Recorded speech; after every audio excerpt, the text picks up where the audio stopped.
പിതാവ് പുത്രനെ അയച്ചതുപോലെ എന്ന് പറഞ്ഞ പിതാവിനാണ് ഒന്നാം സ്ഥാനം, അതിൽ താഴെ ഒരു സ്ഥാനമാണ് പുത്രന്. പരിശുദ്ധാത്മാവ് തൃത്വത്തിൽ മൂന്നാമന്. ഞാനിവിടെ ഒരു വാചകം ചേർത്ത് പറയാൻ ആഗ്രഹിക്കുന്നു. സൃഷ്ടിയെക്കുറിച്ച് ഏറ്റവും വലിയ എക്സ്പെരിമെൻറ്റ് ഇന്നുവരെ ശാസ്ത്രലോകത്തിൽ ഈ ഭൂമിയിൽ നടന്നത് സേൺ പരീക്ഷണമാണ്. 2012 സേൺ പരീക്ഷണം നടന്നത്. അന്ന് കളക്ട് ചെയ്യപ്പെട്ട ഡേറ്റ ഇന്നും ശോധന ചെയ്തുകൊണ്ടിരിക്കുന്നതേ ഉള്ളൂ. 2018 ആ ഡേറ്റ ശോധന ചെയ്ത ശേഷം 2012 നടന്ന പരീക്ഷണത്തിൻ്റെ റിസൾട്ട്, അതിനെക്കുറിച്ച് ഞാൻ അന്ന് പറഞ്ഞു കാണും.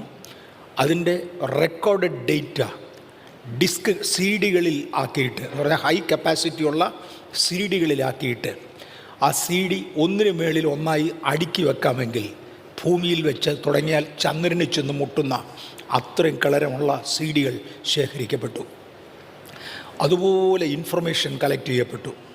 ഒരു ദിവസം കൊണ്ടും 2 ദിവസം കൊണ്ടും ശാസ്ത്രലോകത്തിന് അത് അനലൈസ് ചെയ്ത് തരാൻ ഒക്കത്തില്ല.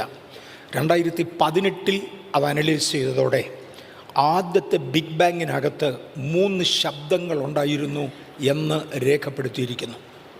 അവരതിനെ ആദ്യമേ ഒരു 3 പേര് കൊടുത്ത് വിളിച്ചു. പിന്നത്തതിലെ പേര് മാറ്റി, അത് ഇനിയും മാറ്റിയെന്നിരിക്കും. 2018 തന്നിരിക്കുന്ന ഡേറ്റ ഇൻ പ്രകാരം, പിന്നെ ഞാൻ ഡേറ്റ കണ്ടിട്ടില്ല, 2018 തന്നിരിക്കുന്ന ഡേറ്റ ഇൻ പ്രകാരം C boson, W boson, X boson എന്ന 3 ബോസനുകൾ 3 ശബ്ദങ്ങളായി അതിനെ വേർതിരിച്ചു. അതിനെക്കുറിച്ച് ശാസ്ത്രലോകം പറയുന്നത് 3 ജനറേഷനിൽ പെടുന്ന ശബ്ദങ്ങളായിരുന്നു. വേദപുസ്തക ഭാഷയിൽ പിതാവും പുത്രനും പരിശുദ്ധാത്മാവും ചേർന്നാണ് 3 ജനറേഷനുകളിൽ പെടുന്നതാണ്. വേദപുസ്തകത്തിൻ്റെ ഭാഷയിൽ പിതാവും പുത്രനും 2 ജനറേഷനാണ്. പരിശുദ്ധാത്മാവ് മൂന്നാമതൊരു ജനറേഷൻ എന്ന് പറയാൻ ഒക്കത്തില്ല. എന്നാൽ ശാസ്ത്രത്തിൽ വേറെ വാക്കുകളില്ലാത്തതുകൊണ്ട് അങ്ങനെ വിളിച്ചേ മതിയാകും. ഈ 3 ജനറേഷനിൽ പെടുന്ന വാക്കുകളാണ്. ഈ 3 ജനറേഷനിലും ചേർന്ന വാക്കുകൾ അഥവാ പിതാവ്, പുത്രൻ, പരിശുദ്ധാത്മാവ് എന്ന ഓർഡറിൽ, ആ ജനറേഷണൽ ഓർഡറിലാണ് ബൈബിൾ ദൈവത്തെ പരിചയപ്പെടുത്തുന്നത്. തൃത്വത്തെക്കുറിച്ച് പറയാമെന്ന് ഞാൻ പല പ്രാവശ്യം പറഞ്ഞെങ്കിലും ഇപ്പം ഞാൻ ഇത്രയും ഒന്ന് എടുത്തു പറഞ്ഞോട്ടെ. ഒരു കംപ്ലീറ്റ് സ്റ്റേറ്റ്മെൻ്റ് അല്ല, ഒരു ഭാഗം മാത്രം. ഒരു വ്യക്തി, ഒരു വ്യക്തിത്വം എന്ന് ചിന്തിച്ച് നമുക്ക് മനസ്സിലാക്കാൻ ബുദ്ധിമുട്ടാണ്. നമുക്ക് മനസ്സിലാകുന്ന ഭാഷയിലേക്ക് ഇൻ്റർപ്രറ്റ് ചെയ്തേ പറ്റത്തുള്ളൂ. അതിനെയാണ് വേദപുസ്തകത്തിൻ്റെ വിശദീകരണമെന്ന് പറയുന്നത്, അല്ലെങ്കിൽ പഠിപ്പിക്കലുകൾ. ഒറിജിനൽ എഴുതപ്പെട്ടിരിക്കുന്ന ഭാഷയിൽ നമുക്കത് മനസ്സിലാകത്തില്ല. പിതാവ് ഏകനാണ്, പുത്രൻ ഏകനാണ്, പരിശുദ്ധാത്മാവ് ഏകനാണ്. 3 പേരും കൂടെ ചേർന്നാൽ ഒരു വലിയ ഏകത്വമാണ്. ഇങ്ങനെ ഒരു ആശയമാണുള്ളത്. ആരാണ് ആദ്യമൊരിക്കൽ ഇതിനെക്കുറിച്ച് കണ്ടുപിടിക്കാൻ ഒരുപാട് ശ്രമിച്ച സെയിൻറ്റ് അഗസ്റ്റിൻ ഉണ്ടായിരുന്നു. സെയിൻറ്റ് അഗസ്റ്റിൻ അദ്ദേഹം ഒരുപാട് ആലോചിച്ചിട്ടും തൃത്വത്തെക്കുറിച്ച് മനസ്സിലാകുന്നില്ല. എത്ര ശ്രമിച്ചിട്ടും തൃത്വത്തെക്കുറിച്ച് അദ്ദേഹത്തിൻ്റെ ബുദ്ധിയിൽ ഒതുക്കാൻ പറ്റുന്നില്ല. ഒടുവിൽ സെയിൻറ്റ് അഗസ്റ്റിൻ ഇതിനെക്കുറിച്ചൊന്ന് കണ്ടുപിടിച്ചേ മതിയാകൂ എന്ന് തീരുമാനിച്ചുകൊണ്ട് സ്വതന്ത്രമായി അല്പസമയം ദൈവസന്നിധിയിൽ സമയം ചെലവഴിപ്പാനും ചിന്തിപ്പാനുമായി സമുദ്രതീരത്തേക്ക് പോയി.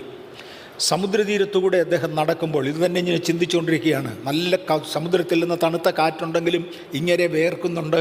കാരണം അത്ര ഗഹനമായ വിഷയമാണ്. തൃത്വം മനസ്സിലാക്കിയെടുക്കണം, അദ്ദേഹം ചിന്തിച്ചുകൊണ്ട് നടക്കുക.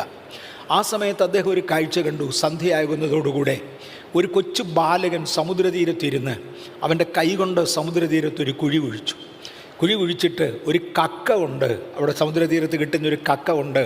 സമുദ്രത്തിലെ വെള്ളം കോരി ഈ കുഴിക്കകത്ത് ഒഴിക്കുക. അവൻ ഒരു കക്ക വെള്ളം ഒഴിക്കും, തീരും. അവൻ 2ാമത്തേത് ഒഴിക്കും, 3ാമത്തേത് ഒഴിക്കും. അവൻ ഇങ്ങനെ ഒഴിച്ചുകൊണ്ടിരിക്കുക.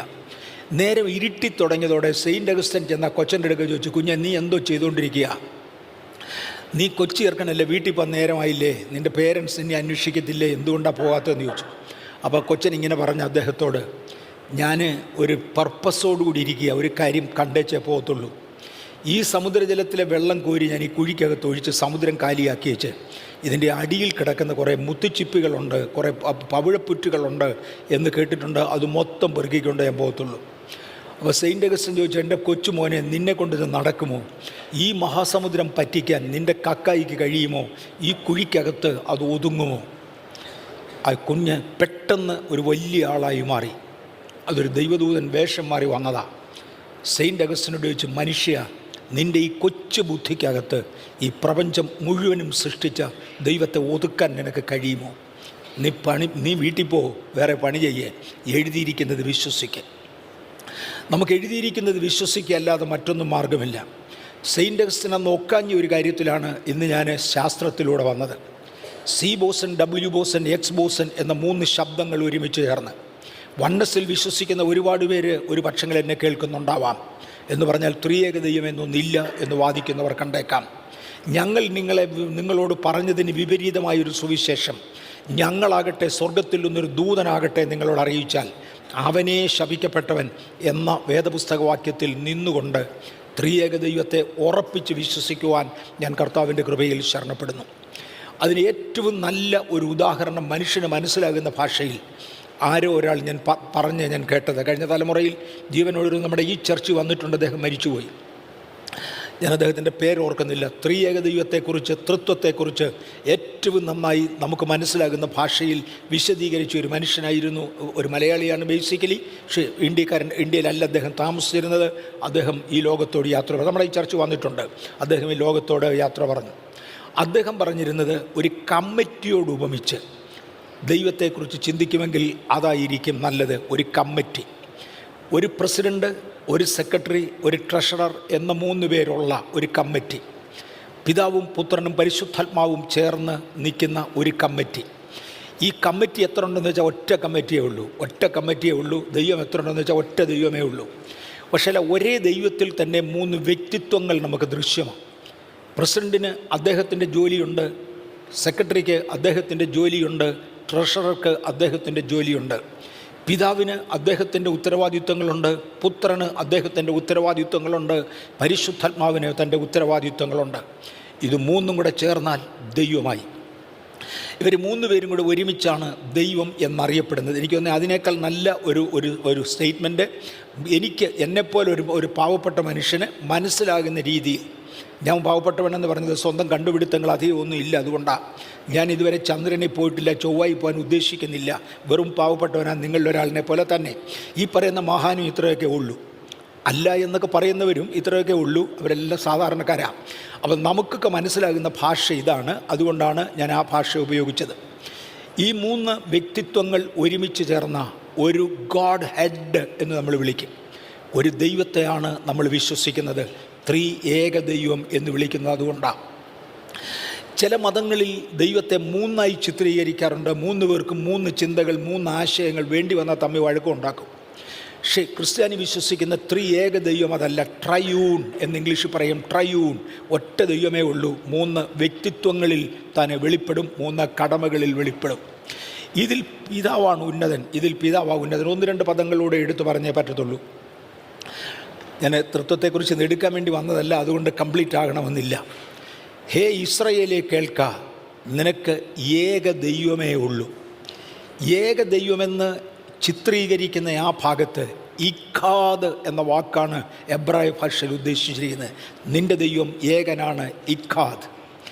ഇഖാദ് എന്ന വാക്കിൻ്റെ ഉപയോഗക്രമം, ഒരു മുന്തിരിക്കൊലയെ ഇഖാദ് എന്ന് വിളിക്കും.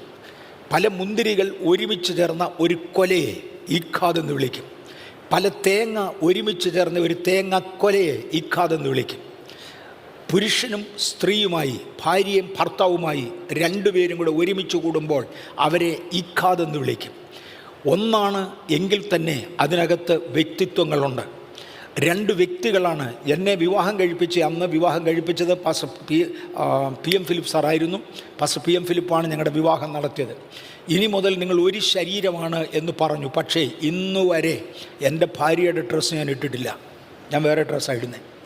എൻ്റെ പാൻറ് ഒരിക്കലും എൻ്റെ ഭാര്യ ഇട്ടുകൊണ്ട് പോയിട്ടില്ല. ഞങ്ങൾ ഒരു ശരീരമാണെങ്കിലും 2 വസ്ത്രം ധരിക്കും. ഒരേ കുടുംബമാണ്. ഞങ്ങൾ ഒരുമിച്ച് താമസിക്കുന്നു, ഒരുമിച്ച് പ്രവർത്തിക്കുന്നു, ഒന്നിച്ച് ചിന്തിക്കുന്നു ദൈവത്തിൻ്റെ കൃപയാൽ. അതുകൊണ്ട് 53 വർഷമായിട്ട് ഞങ്ങൾ ശല്യമില്ലാതെ ജീവിച്ചു പോകുന്നു. ആർക്കും സാക്ഷ്യത്തിന് കുഴപ്പം വരുത്താതെ ഞങ്ങൾ ജീവിച്ചു പോകുന്നു. കാര്യം ഞങ്ങൾ ഒരു ശരീരമാണ്. ഓൺ ദി അതർ ഹാൻഡ്, എൻ്റെ ടേസ്റ്റ് ഇന്നും എൻ്റെ ഭാര്യയുടെ ടേസ്റ്റ് അല്ല. എൻ്റെ ഭാര്യയുടെ ടേസ്റ്റ് ഇന്നും എൻ്റെ ടേസ്റ്റ് അല്ല. അഡ്ജസ്റ്റ് ചെയ്ത് പോകാവുന്നിടത്തോളം ഞങ്ങൾ ഒരുമിച്ച് പോകുന്നു. രണ്ടുപേർക്കും പ്രത്യേകം ഫങ്ഷനുകളുണ്ട്. ഇതുപോലെ ദൈവത്തിനും ത്രിയേക ദൈവമെന്ന് നമ്മൾ വിളിക്കുന്നു. ഇഖാദ് എന്ന പദമാണ് അതിനകത്ത് ഉപയോഗിച്ചിരിക്കുന്നത്. ആ ഇഖാദ് എന്ന പദത്തിലാണ് പ്രത്യേകത. ഞാൻ പറഞ്ഞു, ഒരു തേങ്ങയുടെ കൊലയെ ഇഖാദ് എന്ന് വിളിക്കും. ഒരുമിച്ച് പോകുന്നത് ഒരു കുടുംബത്തിലെ രണ്ട് വ്യക്തികളെ ചേർത്ത് ഇഖാദ് എന്ന് വിളിക്കും. ഒരു മുന്തിരിയുടെ കൊലയെ ഈഖാദ് എന്ന് വിളിക്കും. അത് ബൈബിളിൽ എഴുതിയിട്ടുണ്ട്. തേങ്ങയുടെ കാര്യം ഞാൻ പറഞ്ഞതാണ്. ബൈബിളിൽ മുന്തിരിയെക്കുറിച്ച് എഴുതിയിട്ടുണ്ട്. ഇതാണ് ദൈവം. ഇതിൽ പിതാവിന് ഒന്നാം സ്ഥാനമുണ്ട്.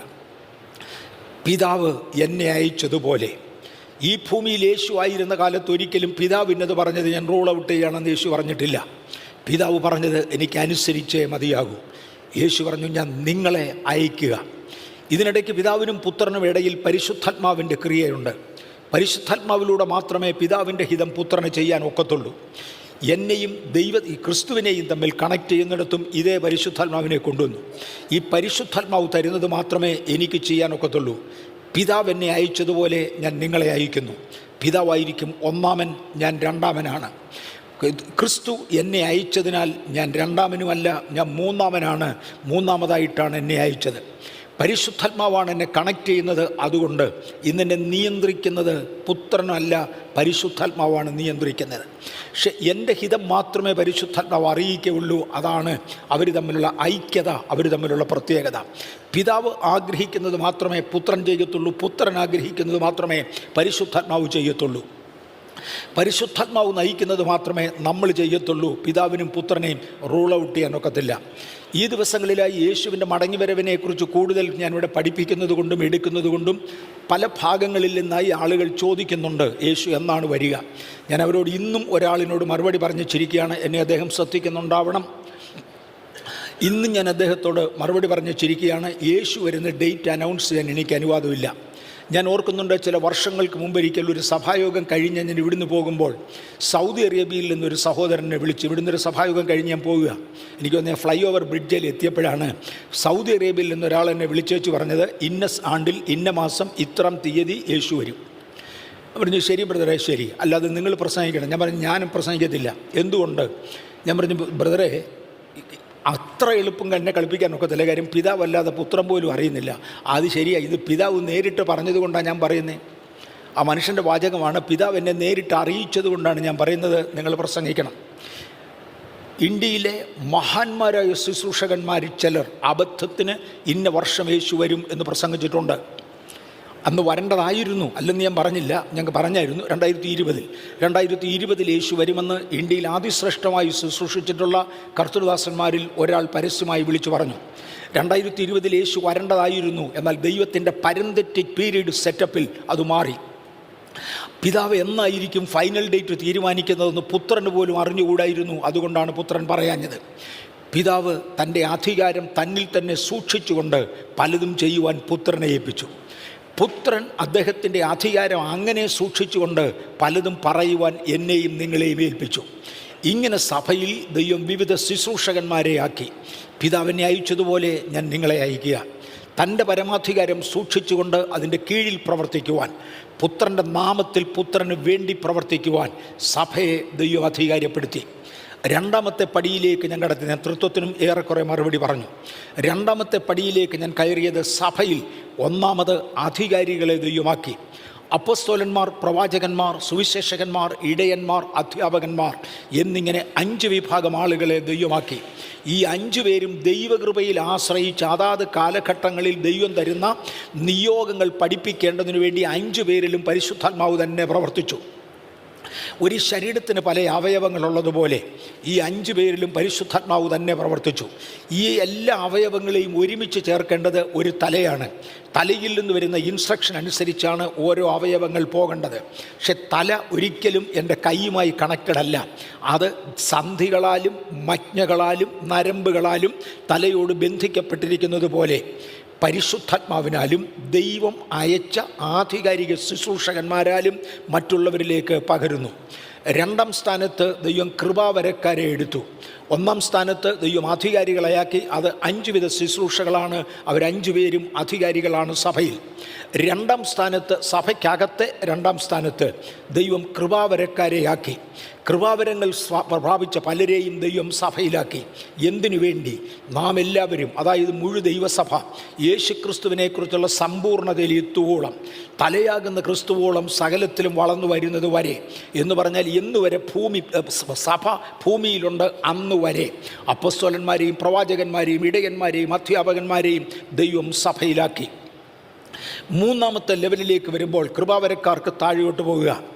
അടയാളങ്ങൾ കൊണ്ട് ദൈവം പല കാര്യങ്ങൾ ചെയ്യും. പലരും കൃപാവരങ്ങൾ ഉള്ളവരല്ല, പക്ഷേ അടയാളങ്ങൾ ചെയ്യുന്നവരാണ്. രോഗശാന്തിയുടെ കൃപാവരം ഇല്ലെങ്കിലും അയാൾ തൊട്ടാൽ ചിലപ്പോൾ രോഗികൾ സൗഖ്യമാകും. അതെന്തിനാണ്? ദൈവത്തിന് വേണ്ടി ഒരു അടയാളം ചെയ്യുവാൻ ദൈവം ഒരാളിനെ ആക്കുന്നതാണ്. പ്രവചനത്തിൻ്റെ കൃപാവരം ഇല്ലെങ്കിലും ചില സമയത്ത് ദൈവം ചില പ്രവചന വാചകങ്ങൾ തന്നിരിക്കും. ആൾ പ്രവാചകനല്ല, പക്ഷേ പ്രവചനത്തിൻ്റെ കൃപാവരം, പ്രവചനത്തിൻ്റെ ശക്തി തന്നിലൂടെ ഓപ്പറേറ്റ് ചെയ്യും ഒരു അടയാളത്തിന് വേണ്ടി മാത്രം. മൂന്നാമത്തെ ലെവൽ അടയാളമാണ്. അടയാളമായിട്ടെങ്കിലും ദൈവശക്തി ഒരു വ്യക്തിയിൽ വ്യാപരിക്കുന്നെങ്കിൽ മറക്കരുത്, ഇത് മുഴുവനും തന്നിരിക്കുന്നത് വിശ്വസ്തർ എന്ന് എണ്ണിയാണ് ഏൽപ്പിച്ചിരിക്കുന്നത്. എന്നെ വിശ്വസ്തനെന്ന് എണ്ണി കർത്താവ് കൃപ ഏൽപ്പിച്ചിരിക്കുക. അടയാളമായി അത് ചെയ്തു തുടങ്ങിയ ദൈവമക്കൾ നിങ്ങൾ ചിലർക്കറിയാം. ചില പ്രശ്നത്തിൻ്റെ മുമ്പിൽ ഒന്ന് പ്രാർത്ഥിച്ചാൽ പെട്ടെന്ന് വിടുതലായി. ആളിന് വലിയ കൃപാവരം ഉണ്ടെന്നല്ല ഞാൻ പറഞ്ഞത്, ആളിന് അത്ഭുതം ചെയ്യുവാനുള്ള കഴിവുണ്ടെന്നല്ല ഞാൻ പറഞ്ഞത്. ഒരു സാഹചര്യത്തിൽ എൻ്റെ അടുക്കൽ പ്രാർത്ഥിക്കാൻ പലരും വരും. എന്നോട് ആലോചന ചോദിക്കുമ്പോൾ ഞാൻ പറയാറുണ്ട്, ഞാനൊരു പ്രവാചകനല്ല. എനിക്ക് തോന്നുന്നു ഇതിനകത്തിരിക്കുന്ന 99% ആളുകൾ കേട്ടിട്ടുണ്ടാവും, കേട്ടിട്ടില്ല ഇപ്പോൾ കേട്ടു, ഞാൻ പ്രവാചകനല്ല.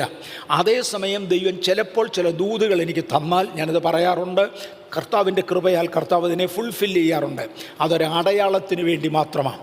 എനിക്ക് വേണമെങ്കിൽ ഒരു പ്രവാചകൻ ചമയാം, അത് ഒരിക്കലും ചെയ്യാൻ പാടില്ല. കാര്യം വിശ്വസ്തനെന്ന് എണ്ണി ദൈവം ശുശ്രൂഷ ഏൽപ്പിക്കുന്നതിനാൽ, വിശ്വസ്തനെന്ന് എണ്ണി ദൈവം പലതും ഏൽപ്പിക്കുന്നതിനാൽ ആ വിശ്വസ്തത ദൈവം മുമ്പിൽ കാഴ്ചവെക്കണം. ഇങ്ങനെ അധികാരത്തിൻ്റെ ശുശ്രൂഷ, കൃപാവരങ്ങളുടെ ശുശ്രൂഷ, അടയാളങ്ങളുടെ ശുശ്രൂഷ, ഈ 3 ലെവലിലേക്ക് നമ്മൾ ഇറങ്ങി വന്നു. അടുത്തത് നമ്മൾ പറഞ്ഞുകൊണ്ടിരുന്നത്, അതിനടുത്തത് ട്രാവലിംഗ് മിനിസ്റ്റേഴ്സിനെ ദൈവമാക്കാറുണ്ട്. അവിടെയാണ് നിന്നത്. അവിടെ നിന്നാണ് രാവിലത്തെ സെക്ഷൻ തീർന്നത്. ഇപ്പോഴത്തേക്ക് 2-2.25 മണിക്കൂറായിപ്പോയി. രാവിലെ നമ്മളതിന് അടുത്തിലോട്ട് പോകാൻ പോവാം. ട്രാവലിംഗ് മിനിസ്ട്രിയിൽ ദൈവം പലരെ ആക്കിയിട്ടുണ്ട്. ട്രാവലിംഗ് മിനിസ്ട്രിയിൽ 2 പ്രത്യേകതയുണ്ട്. ഒന്നാമത്തേത്, ഇവിടെയുള്ള കൃപാവരം വേറൊരു സ്ഥലത്തേക്ക് വ്യാപരിക്കുവാൻ. ഒരുപക്ഷെ അതിശക്തനായ ശുശ്രൂഷകന്മാരിൽ ഒരാൾ ഈ സഭയിൽ ഇല്ലായിരിക്കാം. അങ്ങനെ വരുമ്പോൾ അടുത്തൊരു സഭയിൽ നിന്ന് അതിശക്തനായ ഒരു ശുശ്രൂഷകനെ നമ്മൾ വിളിച്ചു വരുത്തുക. അവരെ ലോകത്തിൽ യാത്ര ചെയ്യാൻ വേണ്ടി ദൈവം നിയമിച്ചവരാ. യാത്ര ചെയ്യാൻ വേണ്ടി ദൈവം നിയമിച്ചതുകൊണ്ട് എനിക്കും യാത്ര ചെയ്യണമെന്നൊരാൾക്ക് തോന്നരുത്. കാര്യം നിയമിക്കുന്നവരാണ് യാത്ര ചെയ്യേണ്ടത്. കർത്താവേ, ആ ലെവലിലേക്ക് എന്നെ കൂടെ വളർത്തണേ എന്ന് പ്രാർത്ഥിക്കാൻ നമുക്കെല്ലാം കഴിയും. എന്നാൽ ഒരാളിനെ യാത്രയ്ക്ക് വേണ്ടി ഏൽപ്പിച്ചു. ഉദാഹരണത്തിന്, ഇതിൻ്റെ ഒരു ബേസിക് ഫണ്ടമെൻ്റൽ ഈ പ്രാവശ്യത്തെ 4 സെക്ഷൻ ഞാനാണ് എടുക്കുന്നത്. ആദ്യത്തെ 4 മെയിൻ സെക്ഷൻ, കൊച്ചു സെക്ഷൻസ് ഉണ്ട്, അതിവിടുത്തെ പല സഹോദരന്മാരും ആരൊക്കെയോ ചേർന്നെടുക്കുന്നുണ്ട്. ഈ 4 സെക്ഷൻ കഴിഞ്ഞാൽ, അല്ലെങ്കിൽ 5-6 സെക്ഷൻ കഴിഞ്ഞാൽ വരുന്നു സുരേഷ് ബാബു. ദൈവം ഇൻ്റർനാഷണൽ ലെവലിൽ ഇന്ന് അതിശക്തമായി ഉപയോഗിക്കുന്ന, നമ്മുടെ തലമുറയിൽ നമ്മുടെ റീച്ചിൽ ഉൾപ്പെടുന്ന, സുരേഷ് ബാബുവിനേക്കാൾ വലിയ ശുശ്രൂഷകന്മാർ പലരുണ്ട്. എന്നാൽ നമ്മുടെ റീച്ചിൽ ഉൾപ്പെടുന്ന, നമുക്കെന്തെങ്കിലും തരുവാൻ കഴിയുമെന്ന് ദൈവത്തിന് നമുക്കും തോന്നുന്ന ഒരാളിനെ നമ്മൾ വിളിച്ചു വരുത്തും. എന്തിനൊക്കെ വേണ്ടിയാണ്? ഞാൻ എക്സാമ്പിളിൽ പോവുക. അതങ്ങോട്ട് കഴിഞ്ഞാൽ മറ്റ് പല കർത്തൃദാസന്മാർ വരുന്നുണ്ട്. 3-4 പേരുടെ ഫോട്ടോ നമ്മളിവിടെ, ലിസ്റ്റ് നമ്മളിവിടെ പരസ്യപ്പെടുത്തുന്നുണ്ട്. ഇതിനകത്ത് ഒരാളുടെ ഫോട്ടോ ഇട്ടിട്ടില്ല. വിജി അഞ്ചലിൻ്റെ ഫോട്ടോ ഇട്ടിട്ടില്ല. കാര്യം അദ്ദേഹത്തിൻ്റെ ഫോട്ടോ ഇടാൻ പാടില്ല എന്ന് അദ്ദേഹത്തിൻ്റെ പ്രിൻസിപ്പിളാണ്. എൻ്റെ ഫോട്ടോ പ്രിൻ്റ് ചെയ്തിടാൻ പാടില്ല, അത് അദ്ദേഹത്തിൻ്റെ പ്രിൻസിപ്പിളാണ്. നമ്മൾ എന്തിന് ചോദ്യം ചെയ്യാൻ പോകുന്നു? അദ്ദേഹത്തിൻ്റെ ഫോട്ടോ ഇടണോ വേണ്ട എന്ന് തീരുമാനിക്കുന്ന അദ്ദേഹമാണ്. അതിന് റൈറ്റ് ഉണ്ടോ, ഇതിന് റൈറ്റ് ഉണ്ടോ, അതിന് വാക്യമുണ്ടോ, ഇതിന് വാക്യമുണ്ടോ? എൻ്റെ പൊന്നെ, വാക്യം തപ്പി നടക്കാതിടും. അയാൾ പറയുന്ന കേൾക്ക്. അദ്ദേഹത്തിൻ്റെ ഫോട്ടോ ഇടണമെന്നോ വേണ്ട എന്നോ അദ്ദേഹമാണ് തീരുമാനിക്കുന്നത്. അദ്ദേഹം പറഞ്ഞ് എൻ്റെ ഫോട്ടോ ഇടണ്ട, നമ്മൾ ഇടുന്നുമില്ല. വേറൊരാൾ പറഞ്ഞ് എൻ്റെ ഫോട്ടോ ഇടുന്നതിൽ വിരോധമില്ല, അദ്ദേഹത്തിൻ്റെ ഫോട്ടോ നമ്മൾ ഇട്ടു, അത്ര തന്നെ. അതിനധികം ഒന്നും ചിന്തിക്കേണ്ട കാര്യമില്ല. വിജയഞ്ജലിൻ്റെ ഫോട്ടോ ഇട്ടിട്ടില്ല, കാര്യം അദ്ദേഹത്തിൻ്റെ പേഴ്സണൽ പ്രിൻസിപ്പിളാണ്, അദ്ദേഹത്തിൻ്റെ ഫോട്ടോ പരസ്യപ്പെടുത്താൻ പാടില്ല. ദാറ്റ്സ് ഫൈൻ, വേണ്ട, പേര് പരസ്യപ്പെടുന്നതിൽ വിരോധമില്ല, അതുകൊണ്ട് നമ്മൾ പരസ്യപ്പെടുത്തി. വെളിയിൽ നിന്നും വിളിച്ചു വരുത്തുന്ന ശുശ്രൂഷകന്മാരിൽ നിന്നും നമ്മൾ പ്രതീക്ഷിക്കുന്നത് ലോക്കൽ ചർച്ചിൻ്റെ സ്റ്റാൻഡേർഡിൻ്റെ മുകളിൽ ചിലത് നമ്മെ ഏൽപ്പിക്കുവാൻ, ഇതിനകത്ത് ശുശ്രൂഷിക്കുന്ന ശുശ്രൂഷകന്മാരുടെ ലെവലിൻ്റെ മേളിൽ ചിലത് നമുക്ക് കൊണ്ടുവരുവാൻ ദൈവം ഒരാളിനെ അയക്കും. 2, സേർട്ടൻ കറക്ഷൻസ് ലോക്കൽ ചർച്ചിൽ കൊടുക്കുവാൻ ലോക്കൽ ചർച്ചിൻ്റെ ശുശ്രൂഷകന്മാർക്ക് കഴിയത്തില്ല. നാളെ ചിലരുടെ മുഖത്ത് നോക്കാൻ വയ്യാതാകും.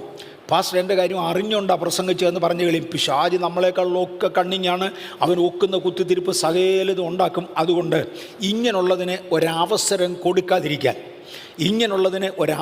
കൊടുക്കാതിരിക്കാൻ പലപ്പോഴും ലോക്കൽ ചർച്ചിനകത്ത് ഒരു കറക്ഷൻ ആവശ്യമാണെങ്കിൽ ഞാൻ ചിലരോട് പറയാറില്ല. ഇതിനകത്തിരിക്കുന്ന സഹോദരന്മാരിൽ പലരും ചില കറക്ഷൻസ് കണ്ടത് നേരിട്ട് പറയാതെ എൻ്റെ അടുക്ക വന്ന് പറയും. ഞാൻ ഇതുപോലെ വളച്ചും തിരിച്ചും ഒരു അഭിപ്രായം ഉണ്ടെന്നൊക്കെ പറയും. അങ്ങോട്ടും ഇങ്ങോട്ടും ഡയറക്റ്റ് ഒരു ഫ്രിക്ഷൻ ആർക്കും ഉണ്ടാക്കാതിരിക്കാൻ. ഫ്രിക്ഷൻ ഉണ്ടാക്കുന്നത് ചിലരുടെ താല്പര്യമാണ്, പക്ഷേ ദൈവത്തിൻ്റെ താല്പര്യമല്ല. അങ്ങനെ പറയാറുണ്ട്. എന്നാൽ വരുന്ന ശുശ്രൂഷകൻ്റെ വായിൽ ദൈവാത്മാവ് കൊടുത്താൽ വളരെ പരസ്യമായി വിളിച്ചു പറഞ്ഞാൽ ആർക്കും ഒരു കംപ്ലൈൻ്റ് ഇല്ല. ഞാൻ സെക്കൻഡ് ലെവലിലേക്ക് മാറുക. ട്രാവലിംഗ് മിനിസ്റ്റേഴ്സിനെ ദൈവമാക്കുന്നത് ഒരു വലിയ അളവിൽ ഇമ്പാർട്ടേഷന് വേണ്ടിയാണ്. നമ്മൾ രാവിലെ ഇവിടെ തൊട്ടേച്ചാണ് നമ്മൾ മാറിയത്. ഇമ്പാർട്ടേഷന് വേണ്ടിയാണ് ദൈവം പലരെയും അയക്കാറുള്ളത്. അവിടെ ഞാൻ സിസ്റ്റർ മേരി കോവൂരിൻ്റെ കാര്യം എക്സാമ്പിളായി പറഞ്ഞു. വേറൊരു വശത്തേക്ക് നമ്മളങ്ങ് തിരിഞ്ഞു. സിസ്റ്റർ മേരി കോവൂരാണ് എൻ്റെ ഓർമ്മയിൽ നമ്മുടെ ചർച്ചിന് ഏറ്റവും കൂടുതൽ ബുദ്ധിമുട്ടി ശുശ്രൂഷ ചെയ്തത്.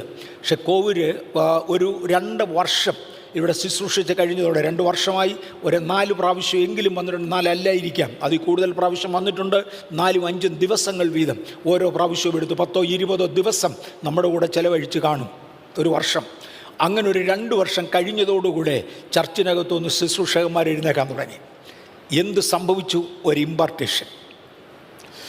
ഇമ്പാർട്ടേഷൻ പല രീതികളിൽ വ്യാപരിക്കാറുണ്ട്. ശുശ്രൂഷകന്മാർ ഇവിടുന്ന് പോകുമ്പോൾ, ഇന്ന് ദൈവത്തിൻ്റെ കൃപയാൽ അങ്ങനെ ഇല്ല, ഇനി അത് ആവർത്തിക്കരുത് എന്ന് എനിക്ക് ആശയമുണ്ട്. പല ശുശ്രൂഷകന്മാരും എക്സ്ട്രാ ഓർഡിനറിയായി പ്രയോജനപ്പെടുന്നവർക്ക് സ്റ്റേജിൽ നിന്ന് ഇറങ്ങാനൊക്കത്തില്ലായിരിക്കും. കാരണം അവർ ഈ സ്റ്റേജിൽ നിന്ന് ഇറങ്ങാൻ വരുന്നുടനെ ഓർക്കുന്നുണ്ടാവും, ഇവിടുത്തെ കുഞ്ഞുങ്ങളിൽ പലരും സഹോദരന്മാരും സഹോദരിമാരും ഇവിടെ അങ്ങ് നീക്കി എൻ്റെ തലയിലൊന്ന് തൊട്ടേ പോകാവൂ. കൂട്ടത്തിൽ ഒരുത്തൻ ഇയാളുടെ കാലേ കയറി അങ്ങ് പിടിക്കും. പിന്നെ പുള്ളിക്ക് പാനൊക്കത്തില്ല, ഇയാൾ അവിടെ നിന്നത് തന്നെ. 2 കാലിലും കൂടെ ഒരുത്തനങ്ങ് കെട്ടിപ്പിടിക്കും, 2-3 പേര് ചേർന്ന് പിടിക്കും. എന്നിട്ട് അവിടെ നിന്ന് വരുന്ന മുഴുവൻ പേർക്കും പ്രാർത്ഥിക്കാതെ വിടുകയില്ലായിരുന്നു. സിസ്റ്റർ കോവൂരൊക്കെ ഒടുവിൽ പ്രാർത്ഥിച്ച് കൊച്ചമ്മയുടെ കാലിലാരും പിടിച്ചിട്ടില്ല. പുള്ളിക്കാരത്തി എഴുന്നേക്കുന്നതിന് മുമ്പേ വട്ടം ആളങ്ങിരിക്കുമായിരുന്നു. ഒടുവിൽ എഴുന്നേറ്റ് പോയി ഛർദ്ദിക്കുന്നത് എനിക്ക് ഓർമ്മയുണ്ട്. കാര്യം ഈ മനുഷ്യരിടത്തിലാണ് ആളും ജീവിക്കുന്നത്. ഒടുവിൽ നിവൃത്തിയില്ലാതെ പോയി ഛർദ്ദിക്കുന്നത് എനിക്ക് ഓർമ്മയുണ്ട്. പക്ഷേ 2 വർഷം ഇത് കഴിഞ്ഞതോടുകൂടെ ലോകവ്യാപകമായി പ്രയോജനപ്പെടാനുള്ള ഒരു സഭയ്ക്കകത്ത് കത്തണ്ട തീ ഇട്ടേച്ചു പോയി. മനസ്സിലാവുന്നുണ്ടാവും, കത്തണ്ട തീ ഇട്ടേച്ചു പോയി. ഈ ഏറിയ കത്തിക്കുന്നത് പോലെ ഒരു അഗ്നിയുടെ പടർച്ച ഈ പ്രാവശ്യവും വരുന്നുണ്ട്. ശുശ്രൂഷകന്മാർ ആരെയും ഉപദ്രവിക്കരുത്, ആരെയും പിടിച്ചു നിർത്താനല്ല, പക്ഷെ ഭയങ്കര പ്രതീക്ഷ നമുക്കുണ്ടായിരിക്കണം. സാമുച്ചമ്പാസ്റ്റർ ഇവിടെ വന്നു, കുറേ നാളുകൾ ശുശ്രൂഷിച്ചു. പക്ഷെ ശുശ്രൂഷിച്ചു പോയപ്പോൾ ചർച്ചിനകത്തൊന്ന് എഴുന്നേറ്റു ഒരു വിഭാഗം ശുശ്രൂഷകന്മാർ, ഒരു വിഭാഗം പ്രവാചകന്മാർ. ട്രാവലിംഗ് മിനിസ്റ്റേഴ്സിന് 2 ഉപയോഗങ്ങൾക്ക് വേണ്ടി ദൈവം അയക്കും. പല സഭകളിലും ട്രാവലിംഗ് മിനിസ്റ്റേഴ്സിനെ കയറ്റത്തില്ല. കാരണം ഒന്നുകിൽ ദൈവം അവരെ തള്ളിയതായിരിക്കും, ഇതിനകത്തൊരു ശുശ്രൂഷയുടെ ആവശ്യമില്ല.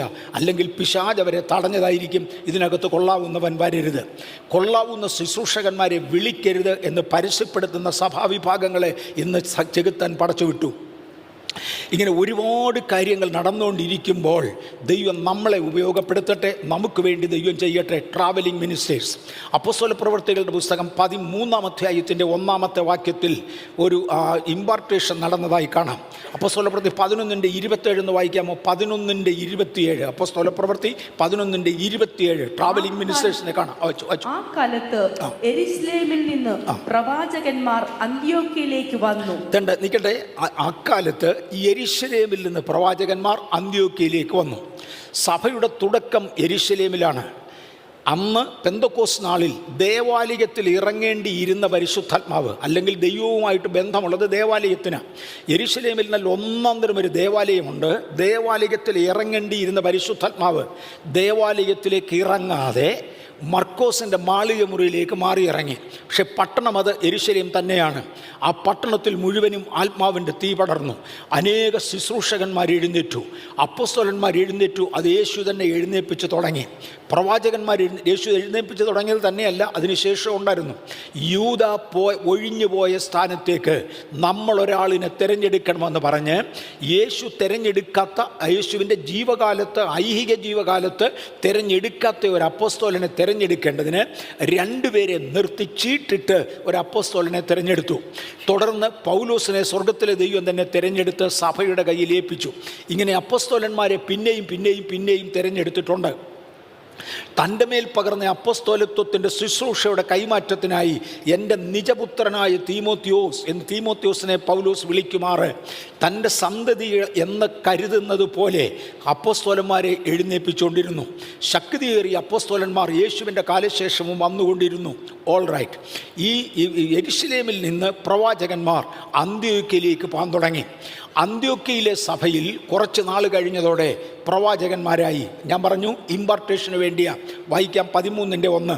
അപ്പോസ്തല അന്ത്യോക്യയിലെ സഭയിൽ ബർന്നബാസ്, നീഗർ എന്നു പേരുള്ള ശിമോൻ, കുറേനക്കാരനായ ലൂക്കിയോസ്, ഇടപ്രഭുവായ ഹെരോദാവോടുകൂടെ വളർന്ന മനായേൽ, ശൗൽ എന്നീ പ്രവാചകന്മാരും. നിൽക്കട്ടെ, എല്ലാ ടൈപ്പിലുമുള്ള പ്രവാചകന്മാർ അന്ത്യോക്യയിൽ നിന്ന് എഴുന്നേറ്റു. യെരുശലേമിൽ നിന്ന് എഴുന്നേറ്റ പ്രവാചകന്മാരിൽ വേദപുസ്തകത്തിൻ്റെ ആധികാരികതയിൽ കാണുന്നത് യഹൂദന്മാർ മാത്രമേ ഉള്ളൂ, വേറെ ആരുമില്ല.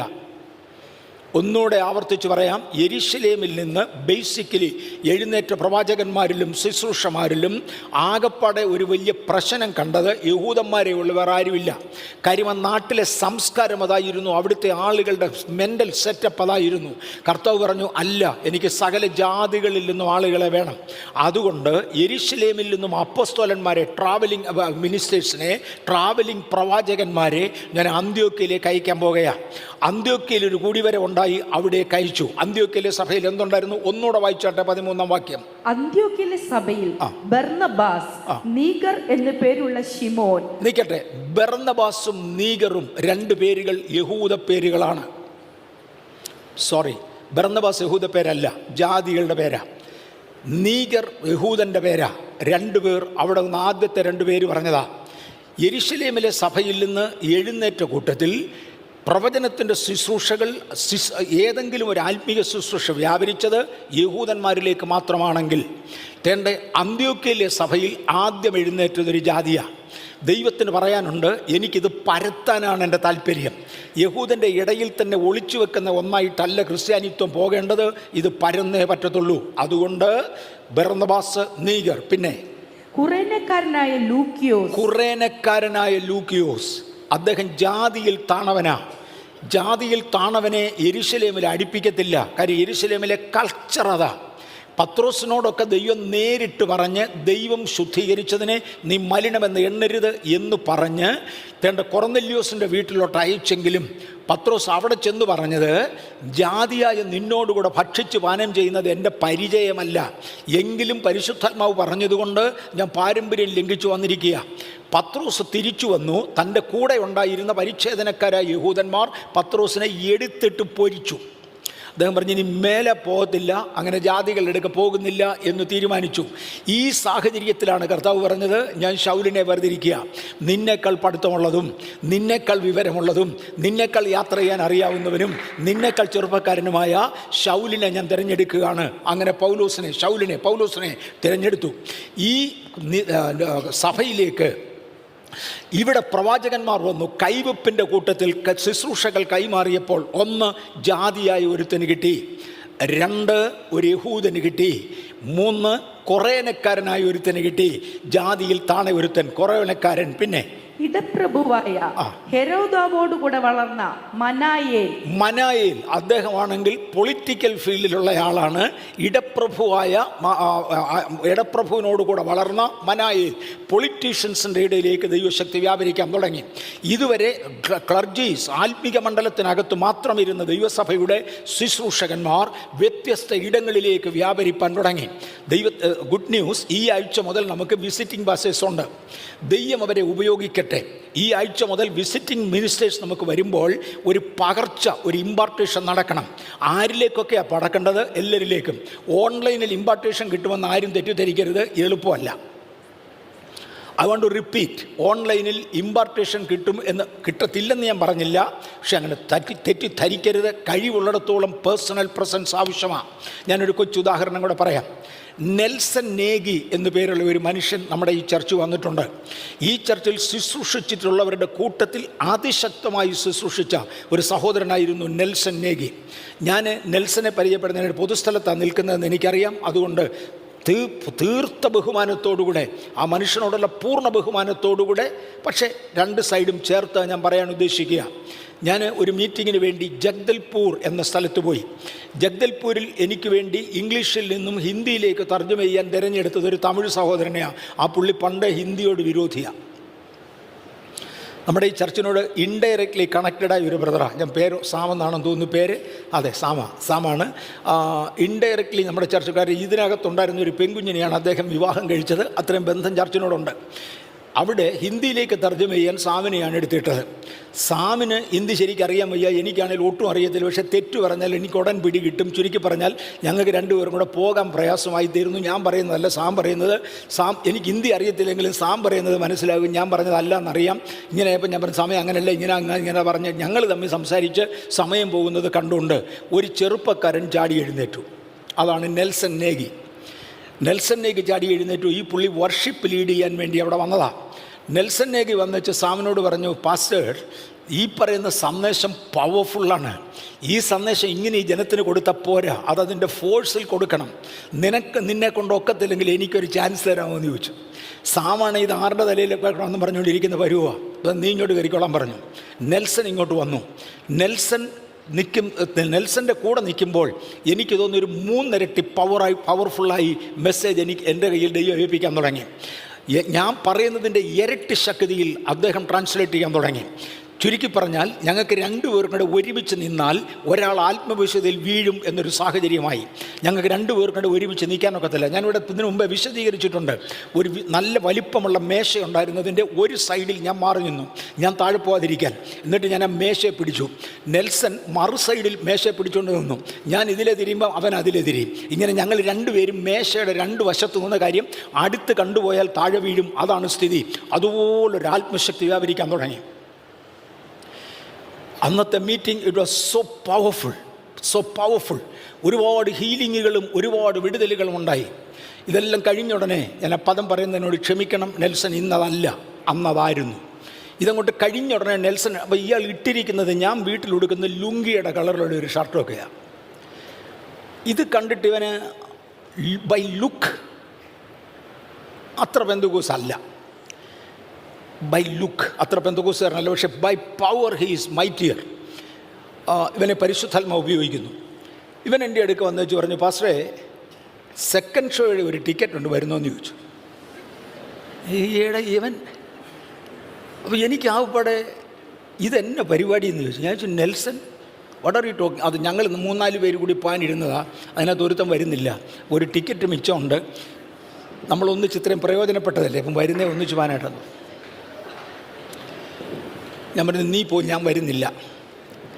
അന്ന് വൈകിട്ട് ഡിന്നറിനിരിക്കുമ്പോൾ മീറ്റിംഗ് നടത്തുന്ന മെയിൻ ആളിനോട്, പാസ്റ്റർ എബ്രഹാമിനോട്, ഒരു പാസ്റ്റർ എബ്രഹാമാണ് മീറ്റിംഗ് നടത്തുന്നത്.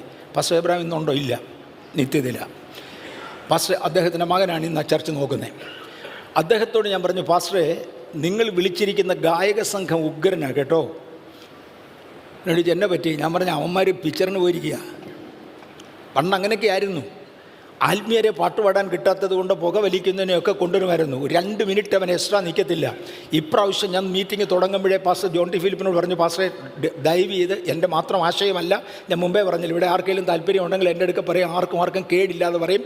ഞാൻ അദ്ദേഹത്തോട് പറഞ്ഞു, പാസ്റ്റർ ഡയറക്റ്റായി പേഴ്സണലി സ്റ്റേജിൽ കയറണം. കാര്യം ആദ്യത്തെ ദിവസങ്ങളിൽ ഒരു കത്തലൊന്ന് ഉണ്ടാക്കിയെടുക്കണം. ആദ്യത്തെ ദിവസം കൊണ്ട് തീരുമെന്നല്ല, ആരോഗ്യം ഉള്ളിടത്തോളം ആ കത്തൽ ഉണ്ടാക്കിയെടുക്കണം. അതുകൊണ്ട് പാസ്റ്റർ തന്നെ കയറണമെന്ന് പറഞ്ഞു. പണ്ട് ആളുകളെ കിട്ടാതിരുന്ന കാലത്ത് സിഗരറ്റ് വലിക്കുന്നവനെയും ബീഡി വലിക്കുന്നവനെയും ഒക്കെ ഞങ്ങൾ കൊണ്ടുവന്നിട്ടുണ്ട്. അല്ലാതെ വേറെ ആളില്ല, എന്ത് ചെയ്യാനൊക്കും വേറെ ആളില്ല. അതുകൊണ്ട് കൃത്യസമയം കഴിഞ്ഞാൽ സിഗരറ്റ് സമയത്തിന് വലിച്ചില്ല ഇവന് പാട്ട് വരികയില്ല. അതുകൊണ്ട് ഉടൻ ഇവൻ ആത്മാവിന് പുകയിടാൻ പോകുന്നായിരുന്നു ഞങ്ങളുടെ ഭാഷ. അങ്ങനെ അവൻ പോകുമായിരുന്നു. അത് ഞങ്ങളുടെ ഭാഷയാണ്. കാലമൊക്കെ മാറി. ദൈവത്തിൻ്റെ കൃപയാൽ ദൈവസഭയെ വളർത്തി. അങ്ങനെ നേഗി പിക്ചറിന് പോയിട്ടുണ്ട് എന്ന് പറഞ്ഞു. ഉടനെ പാസ്റ്റർ ഏബ്രഹാം പറഞ്ഞു, ചുമ്മാതല്ല, നമ്മുടെ ചർച്ചിനകത്ത് അല്ലെങ്കിൽ നമ്മുടെ ഗസ്റ്റ് ഹൗസിനകത്ത് അക്കോമഡേഷൻ ഉണ്ടായിരിക്കെ ഞങ്ങൾ ഹോട്ടലിലേ താമസിക്കുന്നുള്ളൂ എന്ന് പറഞ്ഞ് അവന്മാർ ഹോട്ടൽ സെലക്ട് ചെയ്ത് അവർ ഹോട്ടലിലാണ് താമസിക്കുന്നത്, ഇവിടെ അല്ല. അപ്പോൾ ഒരുത്തം പറഞ്ഞ്, അങ്ങനെയാണെങ്കിൽ പോയി തപ്പണവിടെ, വേണ്ടാത്ത വേറെ പലതും അവിടെ കാണും. കാര്യം ഇതിനായിരിക്കും അവന്മാർ ഇത് ചെയ്തത്. ആരും തപ്പാനൊന്നും പോയതായിട്ട് എനിക്കറിവില്ല. നെക്സ്റ്റ് ഡേ നേഗി വന്നു. പക്ഷേ ആര് തർജ്ജമ ചെയ്യും? സാം അടുത്ത് വരത്തില്ല. കാര്യം സാമിന് മനസ്സിലായി, ഇനി പബ്ലിക്കിൻ്റെ മുമ്പിൽ എഴുന്നേറ്റ് നിന്നാൽ എല്ലാവരും കൂടെ എന്നെ കൂക്കി വിളിക്കും, അതുകൊണ്ട് വരാനൊക്കത്തില്ല. നേഗി അല്ലാതെ ഒരാളില്ല. ഇവൻ്റെ കൂടെ എഴുന്നേറ്റ് നിൽക്കാൻ എനിക്കൊരു മടി. ഇന്ന് എനിക്കൊരു മടിയുമില്ല. ആരെൻ്റെ അടുക്ക വന്നൊരു ഒരു ഫോട്ടോ എടുക്കണം, എടുത്തുകൊണ്ട് പോകാൻ പറയും, എവിടെയെങ്കിലും കൊണ്ട് പബ്ലിഷ് ചെയ്യും, നോ പ്രോബ്ലം. കാര്യം ഞാൻ ആ ലെവലിൽ കഴിഞ്ഞു.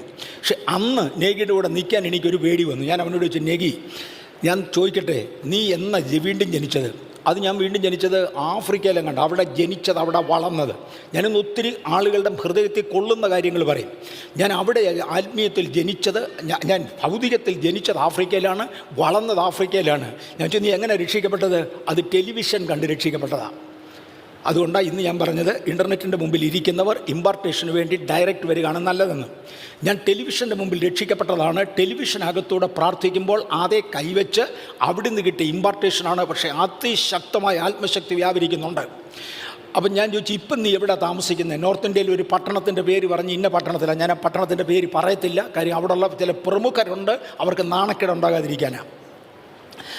ഞാൻ ചോദിച്ചു, നീ അവിടെ പെന്തക്കോസ്റ്റൽ വിഭാഗവുമായിട്ട് നിനക്ക് ബന്ധമുണ്ടോ? ഇല്ല പാസ്റ്റർ, ഇല്ല, അവിടെ എങ്ങും ചർച്ചയേ ഇല്ല. ഞാൻ പറഞ്ഞു, അവിടെ ചർച്ച ഇല്ലെന്നോ? ഞാനുടനെ പേര് പറഞ്ഞിട, ഇന്നയാളിൻ്റെ ചർച്ച അവിടെ അല്ലേ? ഓ, you mean that is Christian church? അത് ക്രിസ്ത്യൻ ചർച്ച? ഇത് നീ എന്നെ വർത്താനേ പറയുന്നേ? ഞങ്ങളുടെ ചർച്ച, പെന്തക്കോസ്തരുടെ ചർച്ച, ഒന്നാം തരം ചർച്ച, വലിയ ഉപദേശിയാണ്, ഒരുപാടടുത്ത് പ്രസംഗിക്കാൻ വരുന്ന ആളാണ്. പാസ്റ്റർ, ഞാൻ ഒരു പിടിയും കിട്ടിയില്ല ഇത് ക്രിസ്ത്യൻ ചർച്ചാണെന്ന്. ഞാനവിടെ 2-3 ഞായറാഴ്ച പോയി. അത്ഭുതങ്ങളില്ല, അടയാളങ്ങളില്ല, വീര്യപ്രവൃത്തികളില്ല. ഒരു കൂട്ടം പുസ്തക പുഴുക്കൾ ഒരുമിച്ചിരിക്കുന്നതിനെ do you call it Christian church? എന്നാ മറുപടി പറയും? 100% സത്യവും. അത്ഭുതങ്ങളും അടയാളങ്ങളും വീര്യപ്രവൃത്തികളും ഇല്ലാത്ത കൂട്ടായ്മയെ ക്രിസ്ത്യൻ ചർച്ച് എന്ന് വിളിക്കാൻ കൊള്ളത്തില്ല. അദ്ദേഹത്തിൻ്റെ ഭാഷയിൽ കുറേ പുസ്തക പുഴുക്കൾ അതിനകത്തുണ്ട്. ഇവന്മാർക്ക് ഒരു വാക്യത്തിന് 7 അർത്ഥം വീതം അറിയാം. U call it Christian church? ഞാൻ നേഗിയോട് പറഞ്ഞു, നേഗി, പ്രശ്നം എനിക്ക് മനസ്സിലായി. നിനക്ക് വിശുദ്ധന്മാരുടെ കൂട്ടായ്മയിൽ വരാൻ ഇതുവരെയും കഴിഞ്ഞിട്ടില്ല. നീ ദയവ് ചെയ്ത് ബാംഗ്ലൂരിന് വാ, ഐ നീഡ് യു. അന്ന് ഇദ്ദേഹത്തിനോട് വരുമ്പോൾ 24 വയസ്സാണല്ലയോ, 24 വയസ്സുണ്ട്. ഞാൻ പറഞ്ഞു, നോക്കി, നീ ബാംഗ്ലൂരിന് വാ, നീ അവിടെ വന്ന് കാണ്, ചർച്ച എന്നാന്ന് കാണ്, ജീവിക്കുന്ന ദൈവമക്കളെ കാണ്, അത്ഭുതങ്ങളും അടയാളങ്ങളും വീര്യപ്രവർത്തികളും ചെയ്യുന്ന കുഞ്ഞുങ്ങൾ ജീവിക്കുന്നത് എങ്ങനെയാണെന്ന് മനസ്സിലാക്ക്. Come to Bangalore. I am busy, I cannot come. ശരി, അദ്ദേഹത്തിന് ഒരുപാട് പ്രോഗ്രാമുണ്ട്. ഞാൻ പറഞ്ഞു, നിൻ്റെ ഡയറി എടുത്തുകൊണ്ട് വാ. നമ്മളെ രണ്ടുപേരെയും ദൈവമാണ് നടത്തുന്നതെങ്കിൽ അന്യോന്യം ഒരു ഇമ്പാർട്ടേഷൻ ആവശ്യമാണെങ്കിൽ നിനക്കും എനിക്കും കൂടെ ഫ്രീ ഉള്ള, ഞാനും എന്നും ഫ്രീയാണ്, ഞാനും എന്നും ബിസിയാണ്, നമുക്ക് 2 പേർക്കും കൂടെ ഫ്രീ ഉള്ള ഒരു ദിവസം കിട്ടും, കൊണ്ടുവരാൻ പറഞ്ഞു. നോക്കിയപ്പോൾ നേരെ പിറ്റേ മാസത്തിൻ്റെ 2nd വീക്ക് ഇവിടെ ഫാസ്റ്റിംഗ് പ്രെയർ ആണ്. അന്ന് നേഗി ഫ്രീയാണ്. ഞാൻ പറഞ്ഞു, ബാംഗ്ലൂരിന് വാ. അങ്ങനെ ഇവിടെ വന്നു. ഞാൻ ഓർക്കുന്നുണ്ട്, ഞങ്ങളുടെ കൂടെ ഗംഗാനഗറിലാണ് താമസിച്ചത്. ഒറ്റ ദിവസം കൊണ്ട് ഇവിടുത്തെ ചെറുപ്പക്കാരുടെ ഇടയിലുള്ള ആത്മീയത്വം നേഗി കണ്ടു. അദ്ദേഹത്തെക്കാൾ കുറവല്ല. ആത്മവിവശയുടെ ശുശ്രൂഷ നേഗി ചെയ്യുന്ന പോലെ ഞങ്ങൾക്ക് ആർക്കുമില്ല. പക്ഷേ അവനെ അതിശക്തമായി ദൈവം അതിനകത്ത് ഉപയോഗിക്കുന്നുണ്ട്. അത് നേഗി കണ്ടു. അവരുടെ വസ്ത്രധാരണം, അവരുടെ ഇടപെടൽ, ഒരു പെന്തക്കോസ്റ്റൽ സ്റ്റൈൽ കണ്ടു. ഒറ്റ ദിവസം മാത്രമേ ഞങ്ങളുടെ കൂടെ താമസിച്ചുള്ളൂ. രണ്ടാമത്തെ ദിവസം രാവിലെ സുനിൽ പാസ്റ്ററെ വിളിച്ച്, ഇന്നത്തെ സുനിൽ പാസ്റ്റർ, അന്നത്തെ ഞങ്ങളുടെ സുനിൽ മോൻ, സുനിലിനെ വിളിച്ച് ചോദിച്ചു, മോനെ അടുത്ത ഷർട്ട് വാങ്ങിക്കാൻ കിട്ടുന്ന കട ഏതാ? എന്നാ പറ്റി? നമുക്ക് അവിടെ നിന്ന് പോകണം. ഇവൻ എൻ്റെ അടുക്കവെന്ന് പറഞ്ഞു, ഡാഡി നേഗിക്ക് ഷർട്ട് വാങ്ങിക്കാൻ കടയിൽ പോകണമെന്ന് പറഞ്ഞു. ഇവൻ്റെ കൂടെ പോയാൽ നമ്മുടെ പേരൂടെ പോകും. കാര്യം ഇവനോടെ പോയ കടും കളറും ഒക്കെ എടുത്തുകൊണ്ടായിരിക്കും വരുന്നത്. ഞാൻ ചോദിച്ചു, നേഗി എന്തോ പറ്റി? അല്ല പാസ്റ്ററേ, നിങ്ങളുടെ കൂടെ നടക്കണമെങ്കിൽ വെള്ള നിറം വേണമെന്ന് എനിക്ക് മനസ്സിലായി. നിങ്ങൾക്ക് മനസ്സിലാകുന്നുണ്ടോ? വിശുദ്ധന്മാരോട് കൂടെ സമ്പർക്കമായതോടെ ജീവിതത്തിൽ ചേഞ്ച് വേണമെന്നുള്ളത് ബോധ്യമായി. ആ നേഗി ഇവിടെ പ്രയോജനപ്പെട്ടതുപോലെ ഇവിടെ രണ്ടാമതൊരാൾ പ്രയോജനപ്പെട്ടിട്ടില്ല. ആ കാലഘട്ടങ്ങളിൽ ദൈവം ഉപയോഗിക്കാൻ തുടങ്ങി. ഇങ്ങോട്ട് വന്നതുകൊണ്ട് ട്രാവലിംഗ് ഇവാഞ്ചലിസ്റ്റിന് വ്യത്യാസം ഉണ്ടാകും. ഇമ്പാർട്ടേഷനാണ് എൻ്റെ സബ്ജക്റ്റ്. ഇങ്ങോട്ടൊരു ഇമ്പാർട്ടേഷൻ, അങ്ങോട്ടൊരു ഇമ്പാർട്ടേഷൻ, അന്യോന്യം തമ്മിലൊരു ബന്ധം. യെരുശലേമിൽ നിന്ന് പ്രവാചകന്മാർ ഇവിടെ വന്നു. അവിടുത്തെ സഭയിൽ, ആ സഭയിൽ തേണ്ട വ്യത്യസ്ത വ്യക്തികളുടെ മേൽ അഭിഷേകത്തിൻ്റെ വ്യാപാരം, വ്യത്യസ്ത വ്യക്തികളുടെ മേൽ പ്രവർത്തനം. നമ്മൾ ഒരു ഉപവാസ പ്രാർത്ഥനയ്ക്ക് വേണ്ടി ഒരുമിച്ച് കൂടുക. തീയ കാര്യങ്ങൾ അങ്ങോട്ടും ഇങ്ങോട്ടും കൈമാറാൻ വേണ്ടിയല്ല. ലോകത്തിൻ്റെ ക്ലബ്ബുകൾ ഒരുമിച്ച് കൂടുമ്പോൾ അവൻ്റെ മോതിരത്തിൻ്റെ നിറം എന്നതാ, മറ്റവൻ്റെ മീശയുടെ കട്ടി എന്നതാ, ഇന്നയാളിൻ്റെ നിക്കറിൻ്റെ ഇറക്കം ഇത്രയും കുറവാ, മറ്റേയാളിൻ്റെ ശരീരത്തിൻ്റെ 30% കാണാം. അങ്ങനെയാണെങ്കിൽ ആ ലെവലിലോട്ട് ഞാനിവിടെ മാറിയാലോ എന്നൊരു ഇമ്പാർട്ടേഷൻ പലയിടത്തും നടക്കുമ്പോൾ ആത്മാവിൻ്റെയും വിശുദ്ധിയുടെയും ഇമ്പാർട്ടേഷൻ നടക്കുവാൻ ഈ ദിവസങ്ങളിൽ വിശുദ്ധന്മാർ ഒരുമിച്ച് ചേരുന്നത് ദൈവത്തിന് പ്രസാദകരമായിരിക്കട്ടെ. യെരുശലേമിൽ നിന്നും ശുശ്രൂഷകന്മാർ അന്ത്യോക്യയിൽ വന്നു. അന്ത്യോക്യയിലേക്ക് ദൈവകൃപ വ്യാപരിച്ചു. ഈ സമയത്താണ് നമ്മൾ നേരത്തെ പറഞ്ഞ പൗലോസ് അപ്പോസ്തലൻ, അദ്ദേഹം സ്വർഗത്തിലെ ദൈവം നേരിട്ട് സന്ദർശിച്ചയാളാ, നേരിട്ട് വിളിച്ചയാളാ, സ്തേഫാനോസിൻ്റെ കൈവെപ്പിനാൽ അഭിഷേകം കിട്ടിയ ആളാ.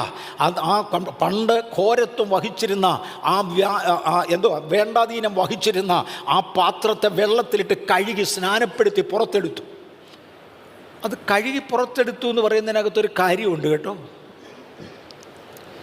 പൗലോസ് അപ്പോസ്തലൻ സ്വന്തം സാക്ഷ്യം പറയുന്ന കൂട്ടത്തിലിട്ട് വാചകം പറയുന്നുണ്ട്. വേദപുസ്തകത്തിൽ വേറെ ഒരിടത്തില്ലാത്ത റെഫറൻസാണ്. വേദപുസ്തകത്തിൽ മറ്റൊരിടത്തുമില്ലാത്തൊരു റെഫറൻസാണ്. എഴുന്നേറ്റ് സ്നാനമേറ്റ് നിൻ്റെ പാപങ്ങളെ കഴുകിക്കളയുക. ഇത് ബൈബിളിൽ വേറെ എങ്ങുമില്ലാത്തൊരു പ്രയോഗമാണ്. പാപമോചനത്തിനല്ല സ്നാനം.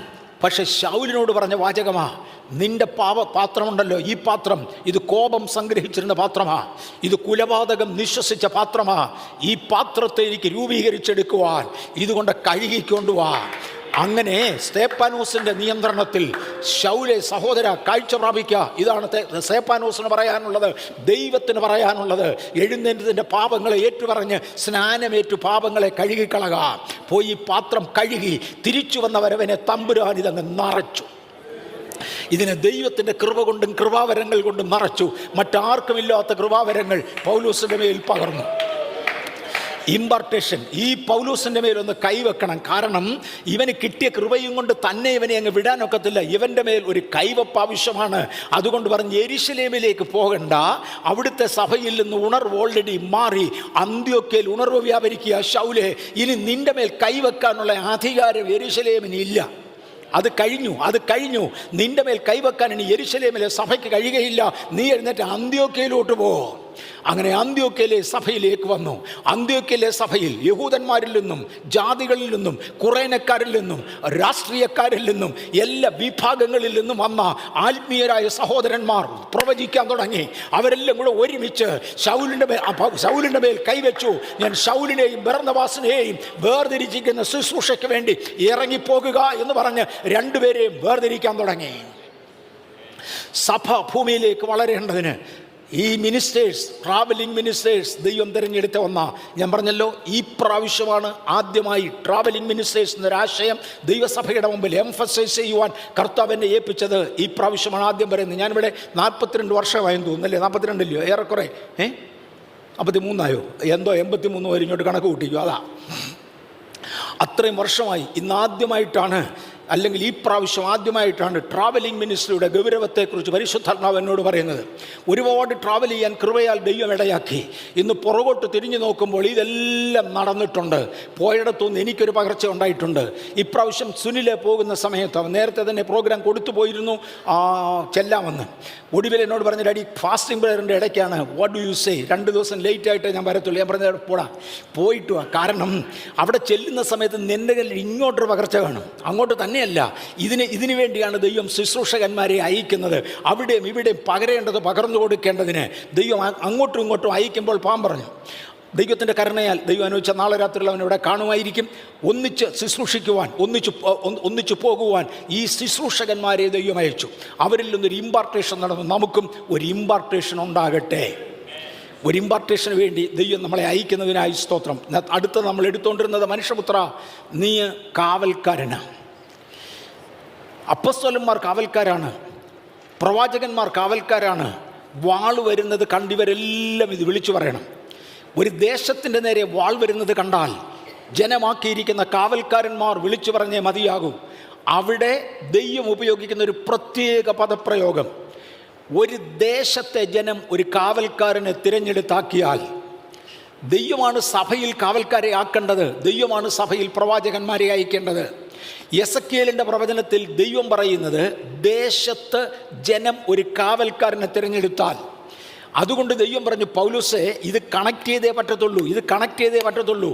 ഞാൻ നിന്നെ നേരിട്ടാക്കിയതാണെങ്കിലും ജനം നിൻ്റെ മേൽ കൈവെക്കാതെ, സഭ നിൻ്റെ മേൽ കൈവച്ച് അധികാരപ്പെടുത്താതെ, സഭ നിന്നെ ചുമതലപ്പെടുത്താതെ സഭയിൽ നിനക്ക് ശുശ്രൂഷിക്കാൻ കഴിയുകയില്ല. അതുകൊണ്ട് നീ സഭയുടെ കൈവെപ്പ് വേണം. സഭയുടെ പ്രസ്ബിറ്ററി അദ്ദേഹത്തിൻ്റെ തലയിൽ കൈവച്ചു. ഇങ്ങോട്ടൊരു ഇമ്പാർട്ടേഷൻ, അങ്ങോട്ടൊരു ഇമ്പാർട്ടേഷൻ. ഒരു ദേശത്തിന് നേരെ വാൾ വരുന്നത് കണ്ടാൽ അപ്പോസ്തലന് കാണാം, പ്രവാചകന് കാണാം, ഉപദേഷ്ടാവിനും കാണാം. ഇതിലേറ്റവും കൂടുതൽ അധ്യാപകരെ കുറിച്ചാണ് ആ ഒരു ആശയത്തിൽ ദൈവവചനം പറയുന്നത്. ഒരു കൈയുടെ 5 വിരലിനോട് ഈ 5 വിധ ശുശ്രൂഷകന്മാരെ ഉപമിക്കാറുണ്ട്. ഒന്നാമത്തേത് അപ്പോസ്തലനാണ്. ഒരു മനുഷ്യൻ്റെ കയ്യിലുള്ളതിൽ ഏറ്റവും ശക്തമായ വിരൽ തള്ളവിരലാണ്. അതിനെ അപ്പോസ്തലനോട് ഉപമിച്ചാണ് ബൈബിൾ പഠിപ്പിക്കുന്നത്. ഞാൻ ആ ഭാഗത്തൊന്ന് തൊട്ടേക്കാം. ഏലിയ പ്രവാചകൻ ആഹാബ് രാജാവിൻ്റെ മുമ്പിൽ, ഒരു മഴയുണ്ട്, അതുകൊണ്ട് നീ രഥം പൂട്ടി പൊക്കോളാൻ പറഞ്ഞേച്ച് തൻ്റെ ദേശത്തുനിന്ന് തിന്മ മാറ്റാൻ പറഞ്ഞേച്ച് അദ്ദേഹം പ്രാർത്ഥനയ്ക്ക് വേണ്ടി ഒരു മലമുകളിൽ കയറി തൻ്റെ മുഴങ്കാലുകളുടെ ഇടയിൽ മുട്ടുമടക്കി. ഒരു മെസ്സേജ് ഇവിടെ ഒരിക്കൽ പാസ്റ്റർ യശ്വന്ത്കുമാർ പറഞ്ഞത് ഈ ആയുസ്സിൽ ഞാൻ മറക്കത്തില്ല.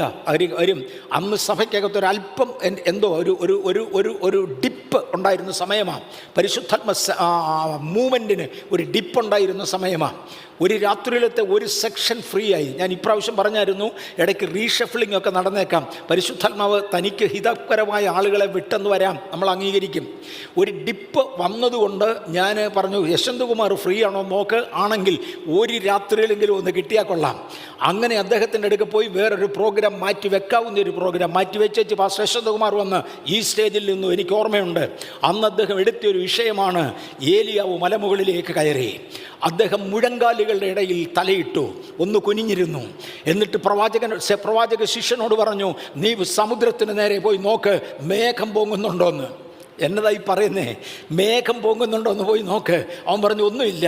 യശ്വന്ത്കുമാരൻ പാസ്റ്ററുടെ വാചകമാ. തലയൊരൽപ്പം കൂടെ താഴ്ത്തി, നട്ടൽ അല്പം കൂടെ വളച്ചു. 2ാം പ്രാവശ്യം പോയി നോക്കാൻ പറഞ്ഞു, ഇല്ല. 6 പ്രാവശ്യം കുനിഞ്ഞ് നട്ടല് പൊട്ടുന്ന പരുവത്തിൽ, ദൈവസന്നിധിയിൽ വില കൊടുക്കുന്നവർക്കായി സ്തോത്രം, നട്ടല് പൊട്ടുന്ന പരുവത്തിൽ വളഞ്ഞു കഴിഞ്ഞപ്പോൾ അവൻ വന്ന് പറയുകയാണ്, ഒരു കൈപ്പത്തി പോലെ, മലയാളം വേദപുസ്തകത്തിൽ കൈപ്പത്തിയോളം എന്ന പദമാണ് തർജ്ജിമ പെശക. ഒരു കൈപ്പത്തി പോലെ അല്പം മേഘം ഉയരുന്നത് ഞാൻ കണ്ടു. പ്രവാചകൻ പറഞ്ഞു, കൈപ്പത്തിയുടെ രൂപത്തിലാണെങ്കിൽ നടന്നടാ കാര്യം. 5 വിധ ശുശ്രൂഷകൾ ഒരുമിച്ച് തള്ളവരല. അതാണ് അപ്പോസ്തലൻ, സഭയിലെ ഏറ്റവും ഉന്നതമായ അധികാരി. 2, മുന്നോട്ട് വിരൽ ചൂണ്ടുന്നത് പ്രവാചകൻ, ചൂണ്ടിക്കാണിക്കുവാൻ വേണ്ടി. ഇതാണ് പ്രവചനം. വേദപുസ്തകം വ്യാഖ്യാനിക്കുന്നവരെ പ്രവാചകന്മാരെന്ന് വിളിക്കാം. 1-ാം തരം ഇല്ലാതെ വരുമ്പോൾ 2-ാം തരം പോക്കുക അല്ലാതെ മാർഗമില്ല.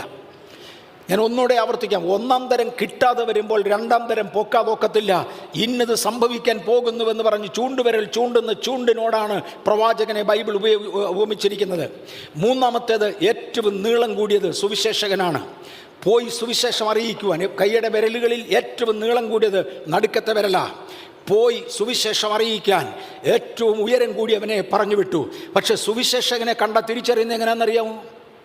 അത്ഭുതങ്ങളാലും അടയാളങ്ങളാലും വീര്യപ്രവർത്തികളാലും വചനത്തെ ഉറപ്പിക്കുവാൻ ആരുടെ കൂടെ ദൈവമുണ്ടോ അവനാണ് സുവിശേഷകൻ.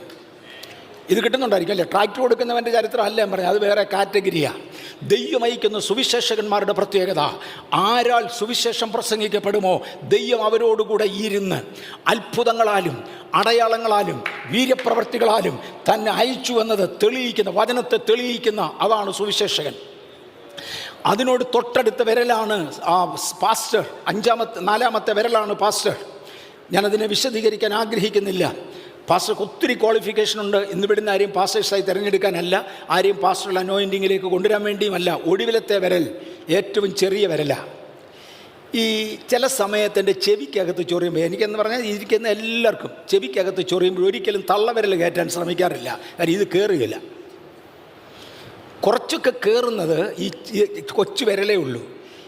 ഇടയ്ക്കൂടെ കയറി പാപം കണ്ടുപിടിക്കുവാൻ, കുറ്റം കണ്ടുപിടിക്കുവാൻ, പ്രശ്നം കണ്ടുപിടിക്കുവാൻ, ചൊറിഞ്ഞെടുത്ത് കളയുവാൻ ഈ വിരലെ ഉപയോഗിക്കത്തുള്ളൂ. അതാണ് അധ്യാപകൻ. വേദാധ്യാപനത്തിൻ്റെ നടുവിൽ സഭയ്ക്കുണ്ടായിരുന്ന പ്രത്യേകത അതാ. വേദ അധ്യയനത്തിൻ്റെ നടുവിൽ നമ്മുടെ കുറവുകളിലേക്കും കുറ്റങ്ങളിലേക്കും ആഴ്ന്നിറങ്ങി ചെല്ലുവാൻ, തൊടേണ്ട ഇടത്ത് ഇറങ്ങിത്തൊടുവാൻ കഴിയുന്ന വ്യക്തിത്വമാണ് അധ്യാപകൻ. ഇങ്ങനെ 5 വിധ ശുശ്രൂഷകന്മാർ ഒരുമിച്ച് ഉയരുന്നത് കണ്ടുകൊണ്ട് ഇവിടെയും അത് ഉയരട്ടെ ഉയരട്ടെ ഉയരട്ടെ ഉയരട്ടെ എന്ന് ഞാൻ പ്രാർത്ഥിക്കുന്നു. ഇത് 5ഉം കൂടെ ഒരുമിച്ച് ഉയരുന്നത് കണ്ടുകൊണ്ട് പ്രവാചകൻ ഒരൊറ്റ പ്രഖ്യാപനയാണ്: വൻമഴയുടെ മുഴക്കമുണ്ട്. ആഹാവെ രഥം പൊട്ടിക്കോ, സ്ഥലം വിട്ടോ, വൻമഴയുടെ മുഴക്കം. ഒരു വൻമഴയുടെ മുഴക്കം ഞാനും നിങ്ങളും കേട്ടുകൊണ്ടിരിക്കുക. ആഹാവെ രഥം പൊട്ടിക്കോ, വൻമഴയുടെ മുഴക്കമുണ്ട്.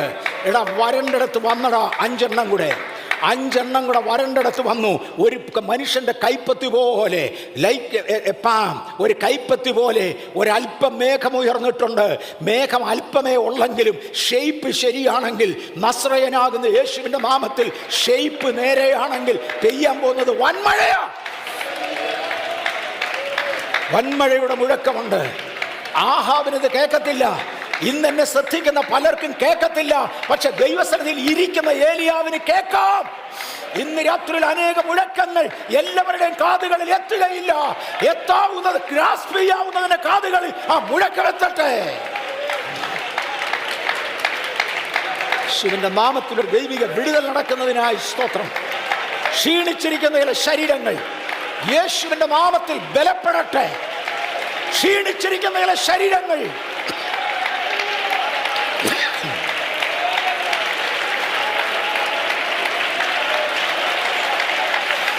യേശുവിന്റെ നാമത്തിൽ ബലപ്പെടട്ടെ.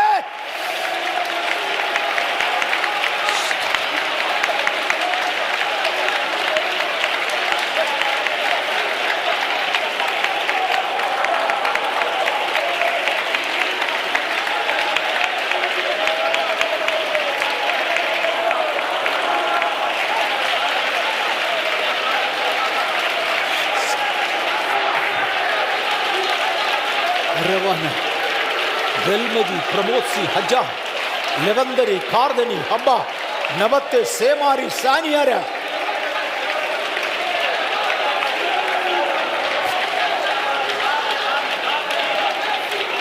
നമ്മുടെ ശരീരത്തിനകത്ത് ലിവർ എന്ന് പറയുന്ന ഒരു ഘടകമുണ്ട്. ലിവർ, കരളെന്ന് മലയാളത്തിൽ പറയും. ലിവർ ഒരു ഘടകമുണ്ട്. ഇന്ന് രാത്രിയിൽ ലിവറിന് എന്തെങ്കിലും കേടുമായി എത്ര പേര് ഇതിനകത്തുണ്ടെങ്കിലും ഒരു കൂട്ട സൗഖ്യം വ്യാപരിക്കാൻ പോവാം. ശരീരങ്ങളുടെ മേൽ വ്യാപരിക്കുന്ന ഒരു ശക്തിയുടെ വ്യാപാരം. ബലഹീനമായ ശരീരങ്ങൾ ബലപ്പെടേണ്ടതിന് ഇന്ന് ഒരു ലിവറിൻ്റെ ഒരു വിടുതലിൻ്റെ ശക്തി ഇതിനകത്ത് ഒന്നാമത് വ്യാപരിക്കുക. അത്ഭുതങ്ങളാലും അടയാളങ്ങളാലും വീര്യപ്രവൃത്തികളാലും തങ്ങൾ പറയുന്നത് ദൈവം ഏൽപ്പിച്ചതെന്ന് തെളിയിക്കുവാൻ കഴിയുന്ന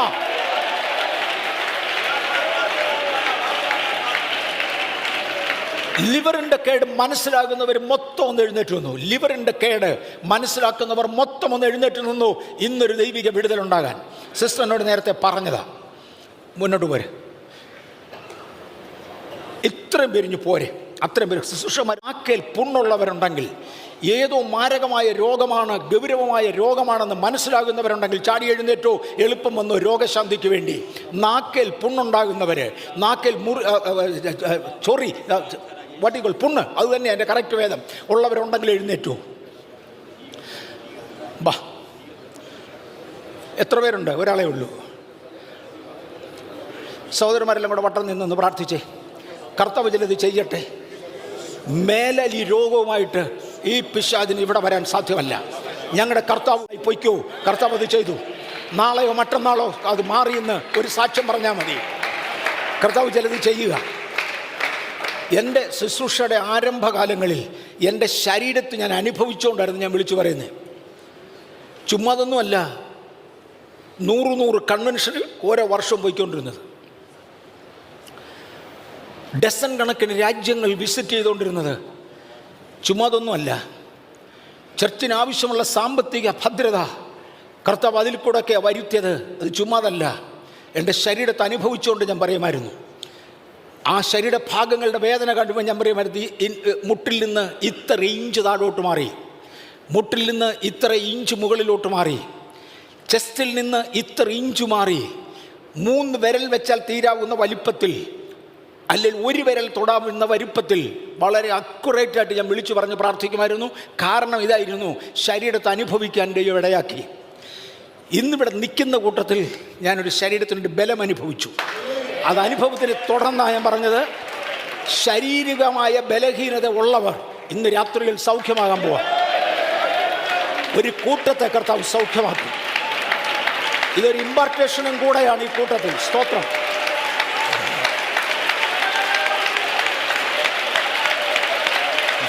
കർത്താവേ സ്തോത്രം.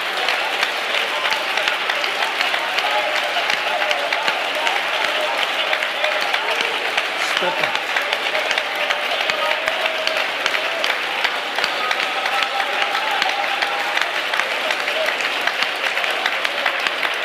ഇനി ഞാൻ അടുത്തൊരു ഭാഗത്തേക്ക് പോകാം. ഇന്ന് രാത്രിയിൽ എനിക്കത് എടുത്തു തീർക്കാൻ ഒക്കത്തില്ല. യെശയ്യാ 58 സാധാരണഗതിയിൽ ഉപവാസ പ്രാർത്ഥനകളിൽ ഞാൻ എടുത്തുകൊണ്ടിരുന്ന വാക്യങ്ങളിൽ ഒന്നാണ്, അധ്യായങ്ങളിൽ ഒന്നാണ് യെശയ്യാവ് 58. ഉറക്ക വിളിക്കുക, അടങ്ങിയിരിക്കരുത്. ഞാൻ പറഞ്ഞല്ലോ, ശുദ്ധീകരണത്തിന് വേണ്ടി സാധാരണഗതിയിൽ നമ്മൾ ആദ്യത്തെ സെക്ഷൻ വേർതിരിക്കും. ഇപ്രാവശ്യം ആദ്യത്തെ സെക്ഷനിലല്ല, അത് തുടരുമാനമുള്ള സെക്ഷനുകളിൽ എടുക്കുവാൻ പരിശുദ്ധാത്മാവിൻ്റെ ഹൃദയത്തിൽ പ്രേരണ തന്നതുകൊണ്ടാണ് ഇന്നലെ 8 മണിക്ക് മീറ്റിംഗ് നിർത്തിപ്പോയത്. യെശയ്യാവിൻ്റെ പുസ്തകം 58 അധ്യായം. ഉറക്ക വിളിക്കുക, അടങ്ങിയിരിക്കരുത്.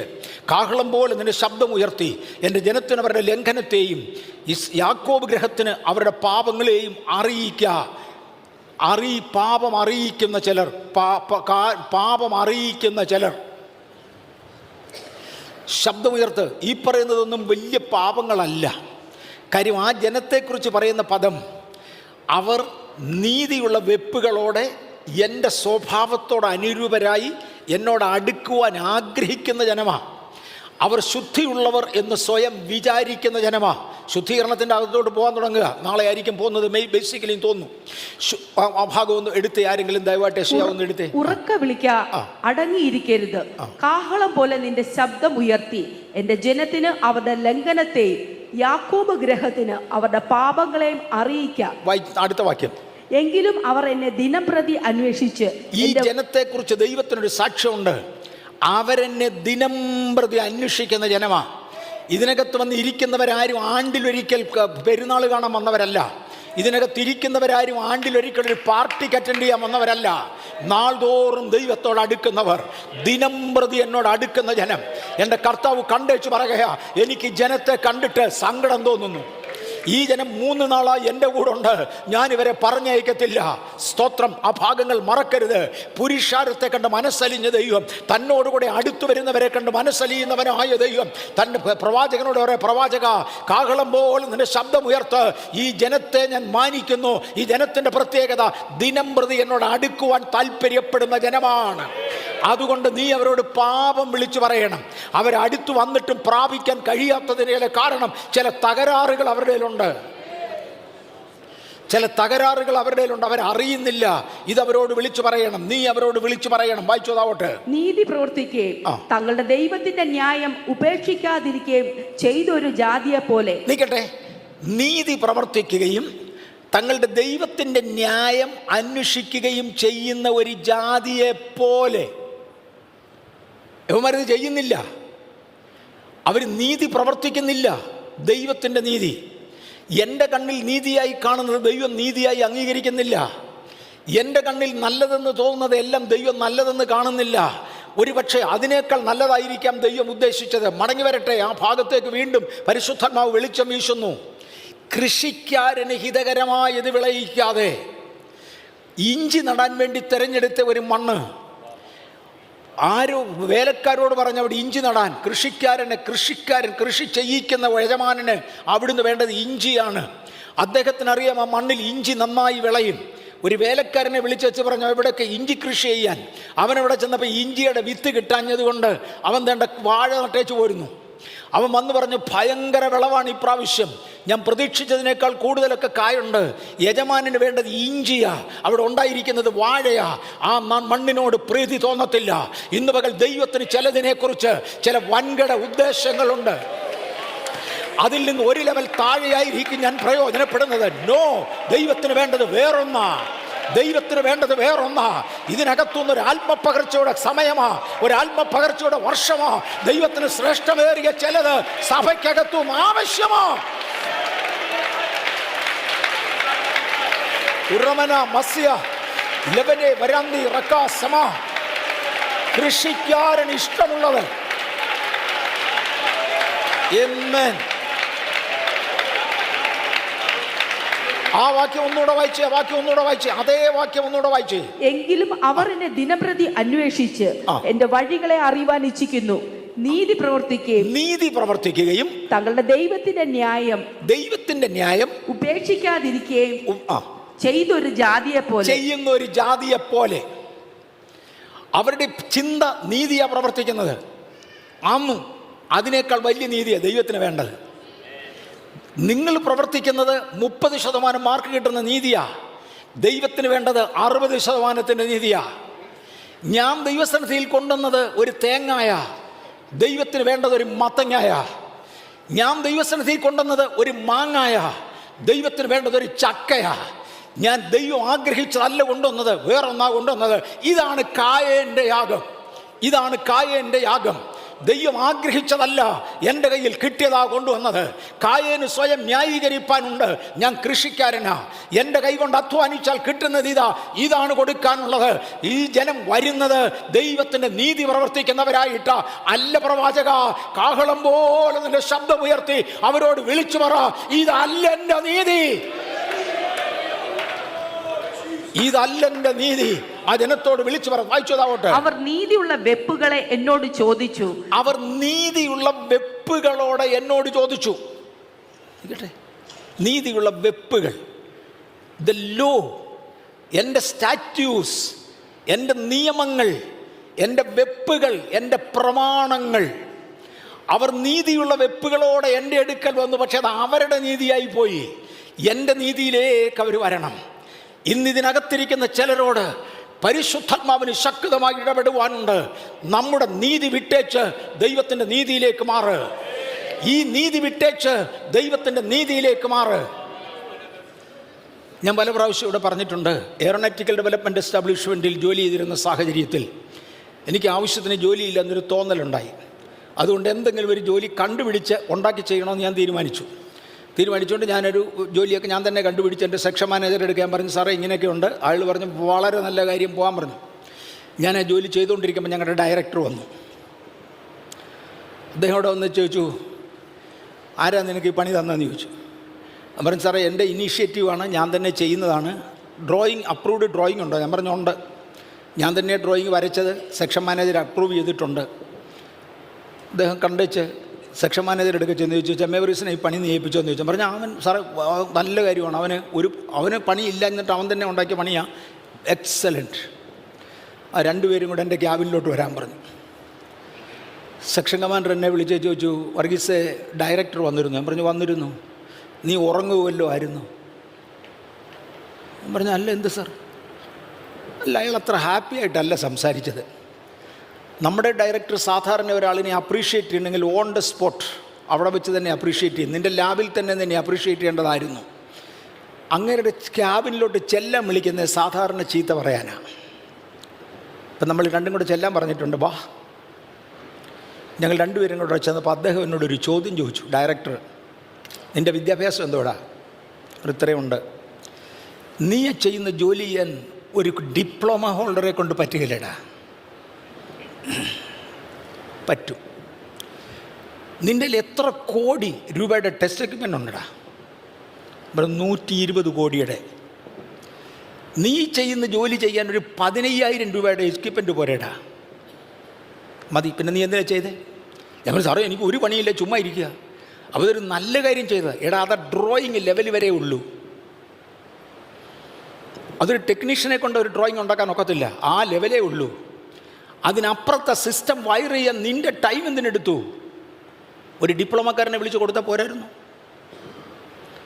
Never stoop down your level. ഞാൻ പറഞ്ഞു സാറേ എനിക്ക് പണിയില്ല. നീ ലൈബ്രറി പോടാ. ഒരു നല്ല ബുക്ക് എടുത്ത് വായിരയുടെ വലിയ കാര്യത്തെക്കുറിച്ച് നിനക്ക് മനസ്സിലാകൂടാ. നിനക്ക് ആഗ്രഹമുണ്ട്. സെക്ഷൻ മാനേജരോട് പറഞ്ഞ് മേലാൽ ആളുകളെ മിസ്യൂസ് ചെയ്യരുത്. ഞങ്ങൾ രണ്ടുപേരും കൂടെ തിരിച്ചു വരുമ്പോൾ എൻ്റെ സെക്ഷൻ മാനേജർ എന്നോട് പറഞ്ഞു, ഡയറക്ടറേക്കാൾ കൂടുതൽ സർവീസ് എനിക്കുണ്ട്. ഡയറക്ടറുടെ ഈക്വലൻ്റ് വിദ്യാഭ്യാസം എനിക്കുണ്ട്. സർവീസ് അങ്ങേരേക്കാൾ കൂടുതലുണ്ട്.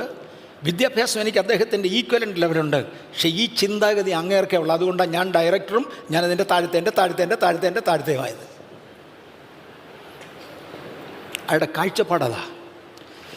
ദൈവത്തിന് എന്നെക്കുറിച്ചൊരു കാഴ്ചപ്പാടുണ്ട്. ഇന്നത് ചെയ്യണം. നിനക്കൊരു വെപ്പുണ്ട്. ഇത് തമ്മിൽ മാച്ച് ചെയ്യില്ല. ഈ ദൈവത്തിന് എന്നെക്കുറിച്ചൊരു കാഴ്ചപ്പാടുണ്ട്. ഇന്നത് വേണം. നിനക്കൊരു വെപ്പുണ്ട്. ഇന്നത് വേണം. ഇത് രണ്ടും രണ്ടാ. ഇന്ന് രാത്രിയിൽ ദൈവിക കാഴ്ചപ്പാടിലേക്ക് വരുവാൻ നീതിയുള്ള ഒരു ജാതിയെ പോലെ അവരെന്നോട് അടുത്ത് വരും. താവോട്ട് വായിച്ചു. ദൈവത്തോടടുപ്പാൻ വാഞ്ചിക്കുന്നു. നീതിയുള്ള വെപ്പുകളോടെ എന്നോട് അടുക്കാൻ താല്പര്യപ്പെടുന്നു. നീ വെപ്പ് ദൈവം അംഗീകരിക്കുന്ന വെപ്പല്ല. മുന്നോട്ട്. ഞങ്ങൾ നോമ്പ് നോൽക്കുന്നത് നീ നോക്കാതെ ഇരിക്കുന്നത് എന്ത്? ഇത് നമ്മുടെ സഭയുടെ ഇന്നത്തെ ലോകത്തിലെ ആത്മീയരുടെ പൊതു കംപ്ലൈൻറ്റാ. ഞങ്ങൾ ഉപവസിക്കുന്നു, നോമ്പ് നോക്കുന്നു, നീ തിരിഞ്ഞു പോലും നോക്കുന്നില്ല. ഞങ്ങളുടെ അപേക്ഷ നീ കേൾക്കുന്നേയില്ല. ഞങ്ങളുടെ പ്രാർത്ഥനയാ, നീ ശ്രദ്ധിക്കുന്നില്ല. ദൈവമേ, അങ്ങ് ശ്രദ്ധിക്കുന്നില്ല. ഒന്നുകൂടെ വായിച്ചു ആ ഭാഗം. ഞങ്ങൾ നോമ്പ് നോൽക്കുന്നത് നീ നോക്കാതെ ഇരിക്കുന്നത് എന്ത്? ഞങ്ങൾ ആത്മതപനം എന്ത്? ഇതാ, നിങ്ങൾ നോമ്പ് നോൽക്കുന്ന ദിവസത്തിൽ തന്നെ നിങ്ങളുടെ കാര്യാദികളെ നോക്കുകയും. ഒന്ന് നിൽക്കട്ടെ. എന്താ നിങ്ങളുടെ നോമ്പ് ഞാൻ പ്രസാദിക്കാത്തത്? നിങ്ങൾ നോമ്പ് നോക്കുന്ന ദിവസത്തിൽ തന്നെ നിങ്ങളുടെ കാര്യാദികൾ നോക്കുന്നു. നിങ്ങൾ നിങ്ങളുടെ കാര്യവും എൻ്റെ കാര്യവും കൂടെ മിക്സ് ചെയ്യാൻ ശ്രമിക്കുക. നടപ്പില്ല. അതിനകത്ത് വരുന്നവനല്ല ഞാൻ. എനിക്ക് എൻ്റേതായ സ്ഥാനമുണ്ട്, എൻ്റേതായ മാന്യതയുണ്ട്. ഇന്ന് പകൽ MA വർഗീസിൻ്റെ പരിപാടിയോടുകൂടെ ദൈവത്തിൻ്റെ പരിപാടി മിക്സ് ചെയ്യാൻ വന്നാൽ നടക്കത്തില്ല. ഞാൻ ആരംഭത്തിങ്കിലെ തുറഞ്ഞു തന്നു. ക്രമീകരണങ്ങൾ എവിടെയൊക്കെ വേണമെന്ന് ചില കാര്യങ്ങൾ പരിശുദ്ധാത്മാവ് ഓർമ്മിപ്പിക്കുക. ഇതിൻ്റെ അർത്ഥം നിങ്ങൾ തപസ് ചെയ്യാൻ പോകണമെന്നല്ല ഞാൻ പറഞ്ഞത്. ഹൈന്ദവ ഭക്തന് സാധാരണഗതിയിൽ ഒരു ഭൂതോദയമുണ്ടായാൽ അദ്ദേഹം നേരെ ഹിമാലയത്തിലോട്ട് കയറും തപസ് ചെയ്യാൻ. ക്രിസ്തീയ ഭക്തന് ഒരു ഭൂതോദയമുണ്ടായാൽ അയാൾ പട്ടണത്തിലോട്ട് ഇറങ്ങും പ്രസംഗിക്കാൻ. ഇതാ വ്യത്യാസം. ഒരുത്തൻ ഒറ്റയ്ക്ക് മാറിയിരിക്കും, വേറൊരുത്തൻ പൊതുജനത്തിൻ്റെ മുമ്പിൽ വരും നസ്രായനെ ഉയർത്തി കാണിക്കുവാൻ. നിങ്ങളുടെ വെപ്പല്ല എൻ്റെ വെപ്പ്, നിങ്ങളുടെ നീതിയല്ല എൻ്റെ നീതി. നിങ്ങളുടെ ഉപവാസം ഞാൻ ശ്രദ്ധിക്കാത്തത്, നിങ്ങളുടെ ആത്മതപനം ഞാൻ കൈക്കൊള്ളാത്തത്, നിങ്ങൾ ഉപവസിക്കുന്ന ദിവസത്തിൽ തന്നെ നിങ്ങളെ നിങ്ങളുടെ കാര്യാദികളും കൂടെ നോക്കുകയാ. അതിൻ്റെ അർത്ഥം നമ്മുടെ കാര്യം നോക്കാതെ വരണമെന്നാണോ? അല്ല. എൻ്റെ മനസ്സെവിടെയാന്നുള്ളതാ. എൻ്റെ മനസ്സെവിടെയാ. അതിന് ഒത്തിരി പബ്ലിഷ്ഡാണ്, ഒരുപാട് പേര് വാച്ച് ചെയ്യുന്നുണ്ടെന്നുള്ളത് അറിയാം. എയറോനോട്ടിക്കൽ ഡെവലപ്മെൻറ്റ് എസ്റ്റാബ്ലിഷ്മെൻറ്റിലെ ജോലി വീഴാൻ പരിശുദ്ധാത്മാവ് എന്നോട് പറഞ്ഞു. ഇന്നെ ഒരാൾ വിളിച്ച് ചോദിച്ചിരുന്നു, ദൈവം നേരിട്ട് ഇടപെട്ടിട്ടാണോ ജോലി രാജിവെക്കേണ്ടത്? MA വർഗീസിൻ്റെ കാര്യം അല്ല, അവരുടെ കാര്യമാണ്. അതോ അനേകർ ദൂത് പറയുന്നുണ്ട് അതിൻ്റെ മുമ്പിലാണോ? ഞാൻ പറയും ദൂതെല്ലാം നല്ലതാണ്, കൺഫർമേഷനാണ്, പക്ഷേ ദൈവം നിങ്ങളോട് പേഴ്സണലി ഇടപെടാതെ ജോലി വിടരുത്. എൻ്റെ കേസിൽ അതായിരുന്നു. എന്നോട് അദ്ദേഹം ചോദിച്ചു, പാസ്റ്റർ എം എ വർഗീസിൻ്റെ ജോലി വിടാൻ ആരെങ്കിലും പ്രവാചകന്മാർ പറഞ്ഞു? ഞാൻ പറഞ്ഞ ജോലിക്ക് പോകല്ലെന്ന് എത്ര പേര് പറഞ്ഞു. പക്ഷെ 18 കൊല്ലം ഞാൻ ജോലി ചെയ്തു. കാര്യം എന്നോടന്ന് ദൈവം പറഞ്ഞില്ല. 1990 ദൈവം ഇടപെട്ടു, ജോലി വിടണം. ഞാൻ എൻ്റെ ഭാര്യയോടും മക്കളോടും പറഞ്ഞു ജോലി വിടാൻ പരിശുദ്ധാത്മാവ് ഇടപെടുന്നു. ഞങ്ങളുടെ കയ്യിൽ നിന്ന് റിസോഴ്സസ് വേറെ കാര്യമായിട്ടൊന്നുമില്ല, കാര്യമായ റിസോഴ്സസ് ഒന്നുമില്ല. കാര്യം കിട്ടിയത് അന്നന്ന് വേലയുടെ മുമ്പിൽ മുടക്കി ഞങ്ങൾ ശാപ്പാട് കഴിച്ചു, അപ്പന് കാശ് അയച്ചു കൊടുത്തു, ഒന്നും മിച്ചമില്ല. ആ സാഹചര്യത്തിലാണ് പെട്ടെന്ന് ജോലി വിടാൻ ദൈവാത്മാവ് പറഞ്ഞു ജോലി വിടണോ? ഞങ്ങളെല്ലാം കൂടെ ചേർന്ന് എല്ലാവരും കൂടെ പറഞ്ഞു ദൈവമാണ് വിളിച്ചതെങ്കിൽ ദൈവം നോക്കിക്കോളും. സന്തോഷ് പറഞ്ഞ വാചകങ്ങൾ എനിക്ക് തന്നെ 1-2 പ്രാവശ്യം ഞാനിവിടെ അവൻ എന്നോട് പറഞ്ഞിട്ടുണ്ട്, ഞാൻ പല പ്രാവശ്യം പറഞ്ഞിട്ടുണ്ട്. Daddy, we don't mind eating grass. ഞങ്ങൾ പുല്ല് തിന്നാൻ മടിക്കത്തില്ല. Don't meddle with the plans of God. ദൈവത്തിൻ്റെ ആലോചനകളോട് കളിക്കരുത്. Don't meddle with the plans of God. We don't mind eating grass. Resign the job. ഭയങ്കര സ്ട്രോങ് ആയിരുന്നു സുനിലിൻ്റെ ആശയം. അതുകൊണ്ട് പറയും ഡാഡി, ഇന്ന് ദൈവം പറഞ്ഞത് ഡാഡി അനുസരിക്കാതെ നാളെ സഭയോട് ദൈവത്തെ അനുസരിക്കാൻ പറയാനുള്ള മോറൽ റൈറ്റ് ഡാഡിക്ക് കിട്ടാതെ പോകും. ഇന്ന് ദൈവം ഡാഡിയോട് ആവശ്യപ്പെട്ടപ്പോൾ ഡാഡി ദൈവത്തെ അനുസരിക്കുന്നില്ലെങ്കിൽ നാളെ ചർച്ചിനോട് ദൈവത്തെ അനുസരിക്കാൻ പറയാനുള്ള മോറൽ റൈറ്റ് ഡാഡിക്ക് നഷ്ടപ്പെടും. അതുകൊണ്ട് റിസൈൻ. ചിന്നമ്മ പറഞ്ഞ് വിളിച്ചത് ദൈവമാണെങ്കിൽ ദൈവം നോക്കും. റിസൈൻ. ആ റിസിഗ്നേഷൻ കഴിഞ്ഞതോടെ എല്ലാം പറയാൻ ആഗ്രഹിക്കുന്നില്ല. 4 ലിറ്റർ 5 ലിറ്റർ പാലായിരുന്നു ഞങ്ങളുടെ വീട്ടിലെ ഒരു ദിവസത്തെ ചിലവ് ചായ ഇടാൻ. അങ്ങനെ ആളുകൾ വരുമായിരുന്നു. അവിടുന്ന് മാറി പാലില്ലാത്ത കാപ്പി കുടിക്കാൻ പഠിച്ചു, ചായ കുടിക്കാൻ പഠിച്ചു. പ്രധാനപ്പെട്ട അതിഥികൾക്ക് വേണ്ടി മാത്രം അര ലിറ്റർ പാല് വാങ്ങിക്കുന്ന സ്ഥിതിയായി. ഈ കഴിഞ്ഞ ദിവസം ഞങ്ങൾ ഒരിടത്ത് ചെന്നപ്പോൾ ദാസ് ബ്രദർ അവിടെ ഉണ്ടായിരുന്നു. സ്റ്റേജിൽ പരസ്യമായി എല്ലാവരുടെയും മുമ്പിൽ കട്ടൻ ചായ കൊണ്ട് ചൂട് ചായ കൊണ്ടുതന്നു. ബ്രദർ അത് കണ്ടു. ഞാൻ പഴയ കാലം ഞാൻ ഓർത്തു. അന്നാണ് എനിക്ക് ഒരു ഒന്നാന്തരം ഓഫർ കിർലോസ്കർ ഇലക്ട്രിക്കലിൽ നിന്ന് വന്നത്. ഇവിടെ അടുക്കൽ അവരുടെ ഒരു പ്രോജക്റ്റ് ചെയ്തു കൊടുക്കാൻ. ഞാൻ പറഞ്ഞിടാ എഡിയിലെ ജോലി വിട്ടേച്ച്, എയറോനോട്ടിക്കൽ ഡെവലപ്മെൻറ്റ് എസ്റ്റാബ്ലിഷ്മെൻറ്റിൽ സെൻട്രൽ ഗവൺമെൻറ് ജോലി വിട്ടേച്ച് ഇവിടെ പ്രൈവറ്റ് കമ്പനി പോയി കയറുന്നത് എങ്ങനെയാണ്? പക്ഷേ ശപ്പാട് കഴിക്കണ്ടേ? എവിടെയെങ്കിലും ജോലി ചെയ്തേ പറ്റത്തുള്ളൂ. അവർ താഴാവുന്നതിൻ്റെ പരമാവധി താണു വെച്ച് പറഞ്ഞ് നീ ഒരു ഡ്രോയിങ് ഉണ്ടാക്ക്, ഇന്ന എക്യുപ്മെൻറ്റ് ഇന്ന സാധനം ഡിസൈൻ ചെയ്, എന്നിട്ട് അത് നോക്കാൻ വേണ്ടി മാസത്തിൽ 2 പ്രാവശ്യം വന്നാൽ മതി. മാസത്തിൽ 2 ദിവസം നീ വന്ന് നോക്കണം അത് പെർഫോമൻസ് ശരിയാണെന്ന്. നിനക്ക് ഇന്ന് കിട്ടുന്ന ശമ്പളത്തിൻ്റെ ഡബിൾ നേരെ പിടിച്ചു. ആ സിഇഒയ്ക്ക് അതിനേക്കാൾ കൂടുതൽ ഒന്നും ചെയ്യാനൊക്കത്തില്ല. എനിക്ക് നല്ല ശമ്പളമുണ്ട്, ഞാൻ അന്നൊരു ജൂനിയർ സയൻറ്റിസ്റ്റായിട്ട് ജോലി ചെയ്യുക, അതിൻ്റെ ഡബിൾ അങ്ങോട്ട് പിടിച്ചു. ഈ സാധനം ഞങ്ങളെ കൊണ്ട് ഒക്കുന്നില്ല, ചെയ്തതാണ്. ഞാൻ പറഞ്ഞാൽ ഞാൻ ഇഷ്ടം പോലെ ചെയ്തതാണ് ഈ സാധനം, എനിക്കറിയാം. ഞാൻ അദ്ദേഹത്തോട് ചെയ്തോളാമെന്ന് പറഞ്ഞു. അങ്ങേരുടെ ഓഫീസിൽ പോയിരുന്ന ഒരു ചായയും കുടിച്ചു. ഞാൻ വാങ്ങിച്ചത് ഒരു ചായയേ ഉള്ളൂ, വേറെ ഒന്നുമില്ല. ഒരു ചായയും കുടിച്ചു. ഞാൻ ചെയ്തു തരാം എന്ന് പറഞ്ഞു വന്നു. അന്ന് രാത്രിയിൽ പരിശുദ്ധാത്മാവ് ഇടപെടാൻ തുടങ്ങി. എനിക്ക് വേണ്ടത് നിൻ്റെ തടിയല്ല, എനിക്ക് വേണ്ടത് നിൻ്റെ മനസ്സും കൂടാ. നീ അവൻ്റെ നിന്ന് ശമ്പളം വാങ്ങിച്ചാൽ നിൻ്റെ മനസ്സ് അവിടെ കിർലോസ്കറിലായിരിക്കും. നീ അവൻ്റെ നിന്ന് ശമ്പളം വാങ്ങിച്ചാൽ നിൻ്റെ മനസ്സ് കിർലോസ്കറിലായിരിക്കും. എനിക്ക് വേണ്ടത് നിൻ്റെ ശരീരം തന്നെയല്ല, എനിക്ക് വേണ്ടത് നിൻ്റെ മനസ്സും കൂടാ. പറഞ്ഞു കർത്താവേ, പിള്ളേർ പഠിക്കുന്നു, എങ്ങുമെന്നും ആരും പറക്കം മുറ്റിയിട്ടില്ല. വീട്ടിലെ ആവശ്യങ്ങൾ ഇതുപോലൊരു ഗോൾഡൻ ഓപ്പർച്യൂണിറ്റി വേറെ ഇല്ല. മാസത്തിൽ 2 ദിവസം പോയാൽ മതി, ഇരട്ടി ശമ്പളം. കർത്താവ് ഒറ്റ വാക്കിൽ നിന്നു. എനിക്ക് വേണ്ടത് നിൻ്റെ ശരീരം തന്നെയല്ല, ശരീരം കൊണ്ട് നീ പോകുന്നില്ലെങ്കിൽ നിൻ്റെ മനസ്സ് അവിടെ ആയിരിക്കും. അതും വേണ്ടെന്ന് വെച്ചു. ഞാൻ അവരോട് പറഞ്ഞു, സാറേ ഡിസൈൻ ഹാൻഡ് ഓവർ ചെയ്യാം, ഡ്രോയിങ് ഹാൻഡ് ഓവർ ചെയ്യാം, കംപ്ലീറ്റ് ടെക്നോളജി നോഹവും തരാം, പക്ഷെ ഞാൻ ജോലി ചെയ്യാൻ വരത്തില്ല. നിങ്ങളുടെ ഒരു ചായ കുടിച്ചതിൻ്റെ പ്രതിഫലം ഇതിരുന്നോട്ടെ, നിങ്ങളുടെ കാശ് വാങ്ങിക്കത്തില്ല. കാര്യം ദൈവത്തിന് എന്നെ ആവശ്യമുള്ളത് വേറൊന്ന്. നിൻ്റെ വെപ്പൊന്ന്, എൻ്റെ വെപ്പ് വേറൊന്ന്. നിൻ്റെ നിഗമനമൊന്ന്, എൻ്റെ നിഗമനം വേറൊന്ന്. നിൻ്റെ ഉപവാസം ദൈവം അംഗീകരിക്കുന്നില്ലെന്ന് നിനക്ക് തോന്നുന്നല്ലേ? നിൻ്റെ ആത്മതപനം ദൈവം കാണുന്നില്ലെന്ന് നിനക്ക് തോന്നുന്നല്ലേ? കാഹളം പോലെ നിൻ്റെ ശബ്ദം ഉയർത്തി ഇസ്രായേലിനോട് അവരുടെ പാപങ്ങളെക്കുറിച്ച് വിളിച്ചു പറ. നിശ്ചയമായും പാപം വിളിച്ചു പറയുന്ന ശുശ്രൂഷകന്മാർക്കായി ഞാൻ ദൈവത്തെ സ്തുതിക്കുന്നു. പക്ഷേ അനുഗ്രഹം അതിൻ്റെ കൂട്ടത്തിൽ ഉണ്ട് ഉണ്ട് ഉണ്ട് ഉണ്ട് ഉണ്ട്. അനുഗ്രഹമില്ലാത്ത ശിക്ഷയില്ല. എൻ്റെ ദൈവത്തിൻ്റെ പ്രത്യേകത താൻ മുറിക്കുകയും മുറിവ് കെട്ടുകയും ചെയ്യുന്നവനാ. എൻ്റെ ദൈവത്തിൻ്റെ പ്രത്യേകത ശാസിക്കുകയും ലാളിക്കുകയും ചെയ്യുന്നവനാ. എൻ്റെ ദൈവത്തിൻ്റെ പ്രത്യേകത പൊളിക്കാൻ ഒരുവനെ ആക്കിയാൽ പണിതേ പോകത്തുള്ളൂ, പണിതേ പോകത്തുള്ളൂ. പൊളിച്ചത് ചെറുതായിരിക്കും, പണിയുന്നത് വലുതായിരിക്കും. തകർക്കുന്നത് ചില്ലറയായിരിക്കും, ഉയർത്തുന്നത് വലുതായിരിക്കും.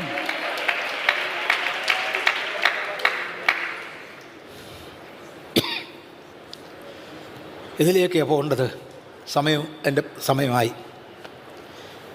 ഇന്ന് രാത്രിയിൽ അടുത്ത വാക്യം കൂടെ വായിച്ചേ സിസ്റ്ററെ. നിങ്ങൾ വിവാദത്തിനും കലഹത്തിനും ക്രൂരമുഷ്ടി കൊണ്ട് അടിക്കേണ്ടതിനും നോമ്പ് നോൽക്കുന്നു. നോമ്പ് നോക്കുന്നത് എന്തിനാണെന്നറിയാമോ? വിവാദത്തിനാണ്. ഞാനിവിടെ പറയാറുണ്ട്, ജോയ് ബ്രദറാണ് ഇവിടുത്തെ ചുമതല. എന്തെങ്കിലും ഉണ്ടെങ്കിൽ അവിടെ ചെല്ലണം. നേരം രണ്ടുപേര് തമ്മിൽ സംസാരം തുടങ്ങിയാൽ ശരിയാകില്ല.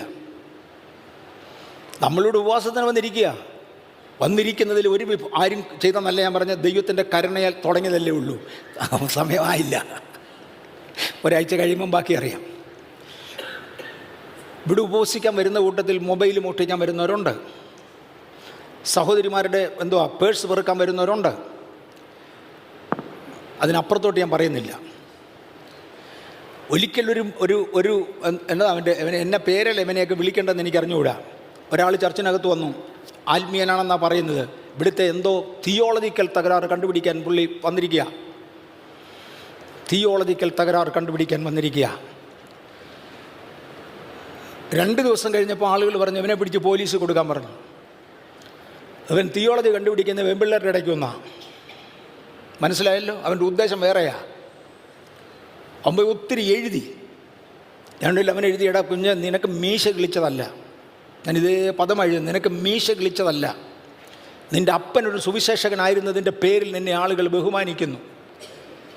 ഇവിടെ സാധാരണഗതിയിൽ പോലീസ് കൊടുക്കുന്ന ഈവൻ മോഷണ കേസ് പോലും പോലീസ് കൊടുത്തിട്ടില്ല. പെമ്പിള്ളേരെ ഉപദ്രവിക്കുമ്പോഴാണ് കേസ് പോലീസ് കൊടുക്കുന്നത്. നിന്നെ പോലീസ് കൊടുക്കാൻ പോയത് ഞാൻ അറിഞ്ഞില്ല. അറിഞ്ഞ് നിന്നെ ഞാൻ വിടത്തുമില്ലായിരുന്നു. നിശ്ചയമായിട്ട് ഏൽപ്പിച്ചേനെ. ആളുകൾ ക്ഷമിച്ചു വിട്ടു. എനിക്കൊന്ന് സുനിൽ എന്തോന്ന് പറഞ്ഞത്, കോമ്പൗണ്ടിൽ നിന്ന് പോകുമ്പോൾ പറഞ്ഞു വിട്ടേക്കാൻ. പല ഉദ്ദേശത്തിനു വേണ്ടി വരുന്നവരുണ്ട്. ആരും മോശമായ ഉദ്ദേശത്തോടെ വരുന്നതല്ല ഞാൻ പറഞ്ഞത്. വരുന്നവരുണ്ട്, എനിക്ക് നന്നായി അറിയാമെന്നാണ് പറഞ്ഞത്. മുന്നോട്ട് വരട്ടെ. നിങ്ങൾ പരസ്പരം വാഗ്വാദത്തിനും ക്രൂരമുഷ്ടി കൊണ്ട് ഇടിക്കേണ്ടതിനും നോമ്പ് നോക്കുക. പരസ്യമായി മൊത്തം രഹസ്യങ്ങൾ ഞാൻ പറയുന്നില്ല. ആദ്യമായി മാസം തോറുമുള്ള ഉപവാസ പ്രാർത്ഥന ആരംഭിച്ചപ്പോൾ ഗംഗാനഗർ ചർച്ചിൽ വെച്ച് ഒരാൾ ഞാങ്ങണയെക്കുറിച്ച് ഏതാണ്ട് പറഞ്ഞു. ഞാങ്ങളുടെ പസസ്യോജിക്കുക, ഞാങ്ങളുടെ ഇടയിൽ ഒളിച്ചിരിക്കുന്ന ഏതാണ്ടൊരു സങ്കീർത്തനത്തിനകത്ത് കിടപ്പുണ്ട്. ദുഷ്ടജന്തു. എന്നിട്ട് അദ്ദേഹം ഞാങ്ങണയെക്കുറിച്ച് പറഞ്ഞു. ഞാങ്ങണ എന്ന് പറയുന്നത് ഈറ പോലിരിക്കുന്ന ഏതാണ്ടൊരു സാധനമാണെന്ന്. അതിൻ്റെ ഇടയ്ക്ക് ദുഷ്ടജന്തു ഒളിച്ചിരിപ്പുണ്ടെന്ന്. എൻ്റെ തന്നെ പിറ്റേ ദിവസം ഒരു പുള്ളിക്കാരൻ നിഘണ്ടുവുമായിട്ട് ചർച്ച വന്നേ. ഇത്രയും വലിപ്പമുള്ളൊരു നിഘണ്ടു ഈറ പോലെ അല്ലിരിക്കുന്നത്. പറ, ഒരു ദിവസം ഓർക്കുന്നുണ്ടെന്ന് തോന്നുന്നു, ചിരിക്കുന്നു. ഇത്രയും വലിപ്പമുള്ളൊരു നിഘണ്ടുവുമായിട്ടാണ് പുള്ളി വരുന്നത്. നിങ്ങൾ ഉപവാസത്തിന് വരുന്നത് ക്രൂരമുഷ്ടി കൊണ്ട് ഇടിക്കാനാ. നിങ്ങൾ ഉപവാസത്തിന് വരുന്ന കുറ്റം കണ്ടുപിടിക്കാനാ. ഇതിൻ്റെ പ്രാർത്ഥന കേൾക്കാൻ നമ്മുടെ കുറവുകൾ ദൈവത്തോട് ഏറ്റു പറഞ്ഞുകൊണ്ട്, കർത്താവേ, ഞങ്ങൾ വരുന്നത് അങ്ങയ്ക്ക് മാത്രം മുൻഗണന തരാനാ, അങ്ങയ്ക്ക് മാത്രം മുൻഗണന തരാനാ.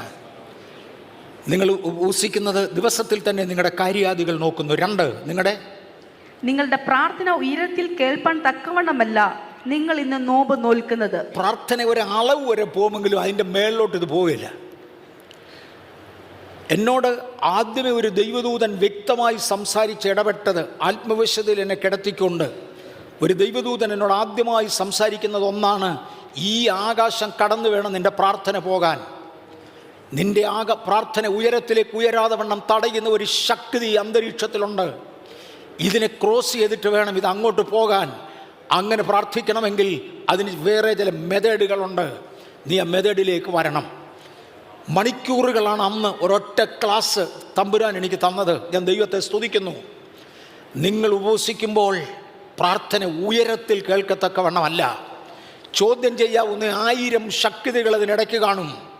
ചോദ്യം ചെയ്യാവുന്ന 10,000 ശക്തികൾ അതിൻ്റെ ഇടയ്ക്ക് കാണും. ഒരെണ്ണത്തിന് അവകാശവാദം പറയാനില്ലാതെ ഇന്ന് രാത്രിയിൽ ഒരു അന്തരീക്ഷം കർത്താവ് തുറക്കട്ടെ. ഈ രാത്രിയിൽ ദൈവം ഒരു അന്തരീക്ഷം തുറക്കട്ടെ. ഇതിനകത്തുനിന്നൊരു വൻ കാര്യം നടക്കുവാൻ ഒരു അന്തരീക്ഷം ദൈവം തുറക്കട്ടെ. 8:45 സമയം 8:45. ഞാൻ 9 മണിക്ക് മുമ്പേ നിർത്തിക്കോളാം. 9 മണിക്ക് മുമ്പേ നിർത്തിക്കോളാം. ദയവായി അത്രയും നേരം കൂടെ മറ്റൊരു ചരിത്രത്തിലോട്ട് കയറട്ടെ.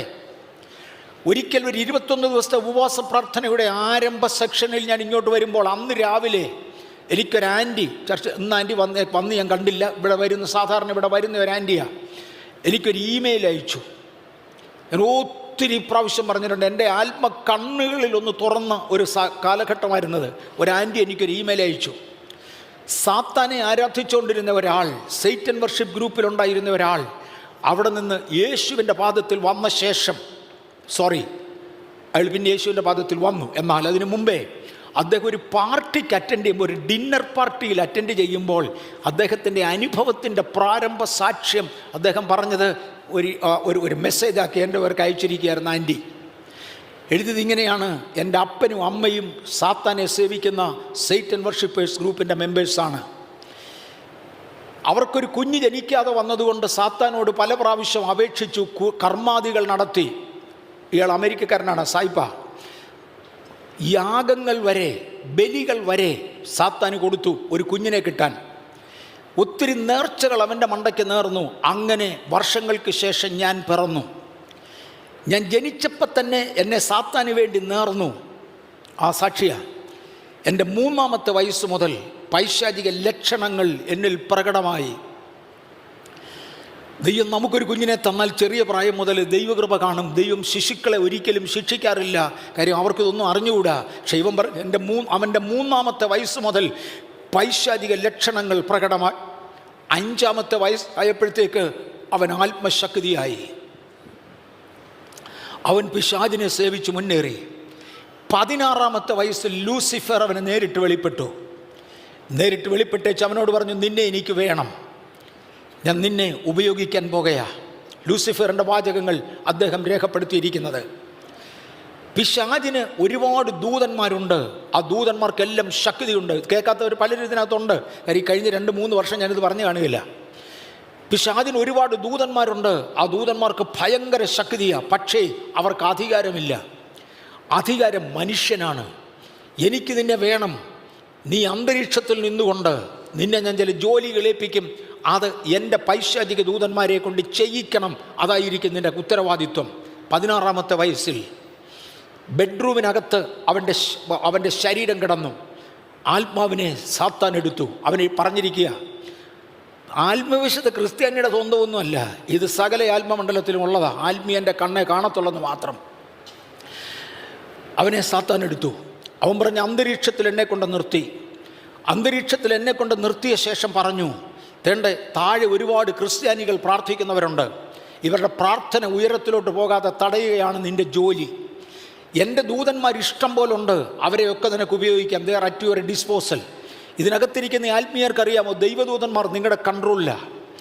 ഇതിനകത്തിരിക്കുന്ന ആത്മീയരുടെ കൺട്രോളിലാണ് ദൈവത്തിൻ്റെ വിശുദ്ധ ദൂതന്മാർ.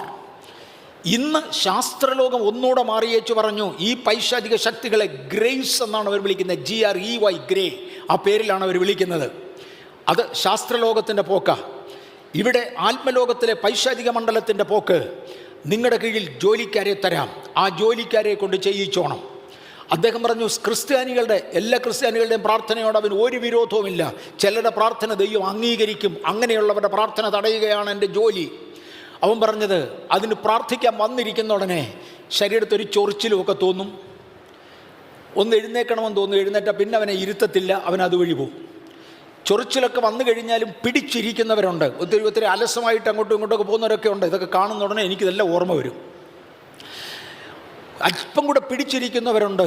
അങ്ങനെ ഇരിക്കുന്ന ചിലരെ കാപ്പി ഓർപ്പിച്ചാൽ മതി, പിന്നെ കാപ്പി കുടിക്കാതെ അവർ പോവില്ല. അവരെഴുന്നേറ്റ് കാപ്പി കുടിക്കുമ്പോൾ പിന്നെ അവൻ തിരിച്ചു വന്ന് പ്രാർത്ഥിക്കാൻ ഇരിക്കത്തുമില്ല, അവനെ അതുവഴി വിടും. ചിലരോട് ഫോണൊന്ന് ഓർപ്പിച്ചാൽ മതി, പിന്നെ ആർക്കെങ്കിലും ഫോൺ ചെയ്താൽ അവൻ വരത്തില്ല, അവൻ എഴുന്നേറ്റ് ഫോണുമായിട്ട് പോകും, അതുവഴി പോവുകയുള്ളൂ, പിന്നെ അവൻ വരത്തില്ല. ഇതിനകത്തൊന്നും നിൽക്കാതെ പിടിച്ച് ഇരുന്ന് പ്രാർത്ഥിക്കുന്നവരുണ്ട്. അങ്ങനെ ഇരിക്കുന്നവരുണ്ടെങ്കിൽ ഞാൻ അവന് ഹാർട്ട് അറ്റാക്ക് വരെ കൊടുക്കും, എടുത്ത് ആശുപത്രിയിൽ കൊണ്ടുപോകും. അവൻ പ്രാർത്ഥിക്കാൻ ഇരിക്കുകയില്ല. എന്നാൽ ചിലരെ സപ്പോർട്ട് ചെയ്ത് പ്രാർത്ഥിക്കാൻ ആളുകൾ കാണും. ഇതുകൊണ്ടാണ് അതിപ്രധാനമായിട്ടും ഉപവസിച്ച് പ്രാർത്ഥിക്കാൻ ഇരിക്കുന്നവർ, ദീർഘദിവസങ്ങൾ ഇരിക്കുന്നവർ ഒറ്റയ്ക്ക് ഇരിക്കരുത്, കഴിയുമെങ്കിൽ ആരെങ്കിലും കൂടെ കാണണമെന്നൊക്കെ ഞങ്ങളൊക്കെ പറയുന്നത്, നമ്മൾ ഒരുമിച്ചിരിക്കുന്നത്. അവൻ്റെ പുറകെ ഞാൻ അവനെ ആശുപത്രിയിലാക്കും. പക്ഷേ അവന് വേണ്ടി പലരും പ്രാർത്ഥിക്കുന്നെങ്കിൽ അവൻ്റെ പ്രാർത്ഥന മുകളിലേക്ക് ഉയരും. ഉയരുന്നതിനെ തുടർന്ന് ഞാൻ അവൻ്റെ മേളിലൊരു പുകപടലം ഉണ്ടാക്കും. ആ പുകപടലത്തിൻ്റെ മേളിലോട്ട് പോകത്തില്ല. ചിലർ പുകപടലത്തിൻ്റെ മേളിലോട്ട് പോകത്തക്കതുപോലെ പിന്നെയും പ്രാർത്ഥിക്കും, പ്രാർത്ഥനയ്ക്ക് മറുപടിയില്ല. 1 വർഷം, 2 വർഷം, 3 വർഷം, 4 വർഷം, 5 വർഷം കഴിയുമ്പോൾ ഒരുപാട് പേരും നിരുത്സാഹപ്പെടും, പ്രാർത്ഥന കളഞ്ഞു പോവും. എന്നാൽ ചിലരുണ്ട് പിന്നെയും ഇരുന്ന് പ്രാർത്ഥിക്കും. അവരുടെ പ്രാർത്ഥന ഒരു ജ്വാലയായി മാറും. ബൈബിളിനകത്ത് എഴുതിയിരിക്കുന്ന വാചകം ഇതാണ്: എൻ്റെ ധ്യാനത്തിങ്കൽ തീ കത്തി, എൻ്റെ ധ്യാനത്തിങ്കൽ തീ കത്തി. അതൊരു ജ്വാലയായി മാറും. ജ്വാലയായി മാറിയാൽ ഞാൻ മുകളിലുള്ള പുകമണ്ഡലത്തെ ഒരു ബ്ലാങ്കറ്റ് പോലെ മാറ്റും. ഈ ജ്വാലയും മുകളിലോട്ട് പോകാതെ അവരുടെ പ്രാർത്ഥന വീണ്ടും ഉയരുമ്പോൾ ആ ജ്വാലയ്ക്ക് ചൂട് വർദ്ധിക്കും. ഞാനതിനെ ഒരു റോക്കായി മാറ്റും. ഒരു രീതിയിലും ഈ പ്രാർത്ഥന പോകത്തില്ല. 8 വർഷം 10 വർഷമൊക്കെ ഒരാൾ ഒരൊറ്റ വിഷയത്തിന് വേണ്ടി പ്രാർത്ഥിച്ചിട്ട് മറുപടിയില്ല, മേളിലൊരു റോക്ക് നിൽക്കുക, ഇത് മേളിലോട്ട് പോകത്തില്ല. എന്നാൽ ചുരുക്കം ചിലരുടെ പ്രാർത്ഥന അതിനേക്കാൾ ചൂടാകും. ആ റോക്കിനകത്തൊരു കിഴുത്ത വീഴും. ആ കിഴുത്തക്കകത്തോട് ഇവൻ്റെ പ്രാർത്ഥന മുകളിൽ കയറും. പിന്നെ ഇവനെ പിടിച്ചു നിർത്താൻ ഒക്കില്ല, പിന്നെ ഇവനെ പിടിച്ചു നിർത്താൻ ഒക്കത്തില്ല. പിന്നെ മറുപടി നിർത്തുന്ന വേറൊരു രംഗമുണ്ട്. അവിടെ വരെ ഇന്ന് പോകാൻ ഒക്കുവോ? പിന്നെ അവൻ്റെ പ്രാർത്ഥന പിടിച്ചു നിർത്തുന്ന വേറൊരു രംഗമുണ്ട്. അദ്ദേഹം ഒന്ന് പറഞ്ഞത്, ഞാൻ തൽക്കാലത്തേക്ക് അവിടെ നിർത്തട്ടെ, നാളെ ഒക്കുക എന്ന് ബാക്കി മുന്നോട്ട് പോകാം. പിന്നെ അവൻ്റെ പ്രാർത്ഥന പിടിച്ചു നിർത്തുന്നത് എങ്ങനെയാണെന്ന് നമ്മൾ ചിലരിത് അറിയണം. ഈ ചർച്ചിൽ നിന്ന് ആത്മവിവശതയിൽ വീണ് സ്വർഗത്തിലും നരകത്തിലും ഒക്കെ പോയ കുഞ്ഞുങ്ങൾ ഇതിനകത്ത് ഇരിപ്പുണ്ട്. എൻ്റെ മുന്നേ ഇരിപ്പുണ്ട്. ഇവരൊക്കെ തിരിച്ചു വന്നപ്പോൾ ഞാൻ അവരോട് ഒരു ചോദ്യം ചോദിച്ചായിരുന്നു: നിങ്ങൾ എങ്ങനെ പോയത്, ഏത് കഥയിൽ കൂടെ ഇറങ്ങിപ്പോയത്? കാര്യം മേളത്തെ കിഴുത്തെക്കുറിച്ച് അയാൾ പറഞ്ഞ് ഞാൻ കേട്ടിട്ടുണ്ട്. ഇത് നേരാണോ കള്ളമാണോ എന്ന് അറിയാൻ വേണ്ടിയാ. നിങ്ങൾ ഏത് കഥയിൽ കൂടെ ഇറങ്ങിപ്പോയത്? പറഞ്ഞവരെൻ്റെ മുന്നേ ഇരിപ്പുണ്ട്. ഫസ്റ്റ് ഇതിൻ്റെ മേളിൽ ഒരു ഹോള് കണ്ടു, ആ ഹോളിൽ കൂടെ പോയേ. ഓർക്കുന്നോ?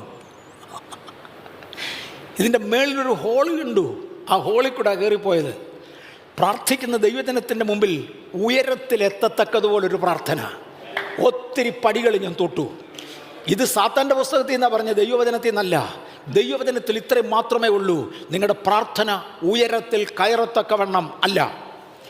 ഉയരത്തിൽ കയറത്തക്കവണ്ണം പ്രാർത്ഥിക്കുന്ന പ്രാർത്ഥനയുടെ മുമ്പിൽ മേളിലൊരു കിഴുത്തയുണ്ടാകും. തുടർന്ന് ആ മനുഷ്യൻ പറഞ്ഞത് ഇങ്ങനെയാ: അങ്ങനെയുള്ളവർക്ക് പിന്നെ എവിടെ ചെന്നാലും അവരുടെ മേളിൽ ആ കിഴുത്തയുണ്ട്. ഉപവാസ പ്രാർത്ഥനയുടെ സ്പെഷ്യലിസ്റ്റ് എന്ന് പറഞ്ഞ് ചിലരുണ്ട് കേരളത്തിൽ. അവരുടെ ഒക്കെ പ്രത്യേകത ഇതാ: പ്രാർത്ഥിച്ച് അവരിയ്ക്കുന്നതിൻ്റെ മുകളിലത്തെ അന്തരീക്ഷം തെളിച്ചവരാ. അവരുടെ കൂടിരുന്ന് പ്രാർത്ഥിക്കുന്ന പ്രാർത്ഥന കൂടെ ഉയരത്തിലെത്തും. അവരുടെ കൂടിരുന്ന് പ്രാർത്ഥിക്കുന്ന പ്രാർത്ഥനകളുടെ ഉയരത്തിലെത്തും. നിങ്ങളുടെ പ്രാർത്ഥന ഉയരത്തിൽ കേൾക്കത്തക്കവണ്ണം അല്ല നിങ്ങളിന്ന് പ്രാർത്ഥിക്കുന്നത്. കാഹളം പോലെ നിന്റെ ശബ്ദം ഉയർത്തി എൻ്റെ ജനത്തിന് അവരുടെ ലംഘനങ്ങളെയും കുറവുകളെയും കുറിച്ച് ഓർമ്മപ്പെടുത്തുക. നമ്മളിങ്ങ് നീണ്ടുവരും നാളെ ആ ഭാഗത്തിൻ്റെ ആഴത്തിൽ കൂടെ പോകുമ്പോൾ ഇന്ന് രാത്രി പറയാൻ: കർത്താവേ, എൻ്റെ വെപ്പുകളല്ല അങ്ങയുടെ വെപ്പുകൾ, അങ്ങയുടെ വെപ്പിലേക്ക് ഞാൻ വരുവാൻ. എൻ്റെ നിഗമനമല്ല അങ്ങയുടെ ആഗ്രഹം, അങ്ങയുടെ ആഗ്രഹത്തിലേക്ക് വരുവാൻ. എൻ്റെ സ്റ്റാൻഡേർഡ് അല്ല അങ്ങയുടെ സ്റ്റാൻഡേർഡ്, ആ സ്റ്റാൻഡേർഡിലേക്ക് ഞാനൊന്ന് മാറുവാൻ ഇന്ന് ദൈവകരങ്ങളിലേക്കൊന്ന് ഏൽപ്പിക്കാം. പ്രാർത്ഥിച്ച് ഞാനിവിടെ ക്ലോസ് ചെയ്യാൻ ആഗ്രഹിക്കുക. എൻ്റെ കർത്താവും എൻ്റെ ദൈവവുമേ, ഇതിനകത്തിരുന്ന് ശ്രദ്ധിച്ചവരെയും ഓൺലൈനിൽ ശ്രദ്ധിക്കുന്നവരെയും തൃക്കരങ്ങളിൽ തരുന്നു. ഇന്ന് രാത്രിയിൽ ഞാൻ അവരെ യേശുവിൻ്റെ കരങ്ങളിൽ ഏൽപ്പിച്ച് അനുഗ്രഹിക്കുന്നു. സ്വർഗത്തിലെ ദൈവം അവർക്ക് കരുണ കാണിക്കണേ. എന്തെങ്കിലും ഞങ്ങൾ ചെയ്തു തീർക്കേണ്ടതുണ്ടെങ്കിൽ കർത്താവേ, വേഗത്തിൽ അത് ചെയ്തു തീർക്കുവാൻ കൃപ തരണമേ. അത് യേശുവിൻ്റെ നാമത്തിൽ. തൊണ്ടയ്ക്ക് ടോൺസിലിനോട് ബന്ധപ്പെട്ട് പഴുപ്പുണ്ടാകുന്ന, മുമ്പേ നാവിൻ്റെ പഴുപ്പ് പറഞ്ഞു, ഡീപ്പ് സോർ എന്ന വാക്ക് കാണാം. തൊണ്ടയോട് ചേർന്നുണ്ടാകുന്ന ചിലത് ഈ രാത്രിയിൽ സൗഖ്യത്തിന് വേണ്ടി ഏൽപ്പിച്ചു. ഞാൻ ക്ലോസ് ചെയ്യുന്നതിന് മുമ്പേ ഇതും കൂടെ അഡ്രസ്സ് ചെയ്യാൻ പരിശുദ്ധാത്മാവിനോട് ആവശ്യപ്പെടുന്നു. ഇതിനകത്താണോ എന്ന് എനിക്ക് തോന്നുന്നില്ല. ഇറ്റ് സീംസ് ഓൺലൈനിലുള്ളവരെയാണെന്ന് തോന്നുന്നു. I'm not confirmed. ശരീരത്തിനകത്ത് വ്യത്യസ്ത ഇടങ്ങളിൽ സോറുള്ളവർ, പഴുപ്പുള്ളവർ,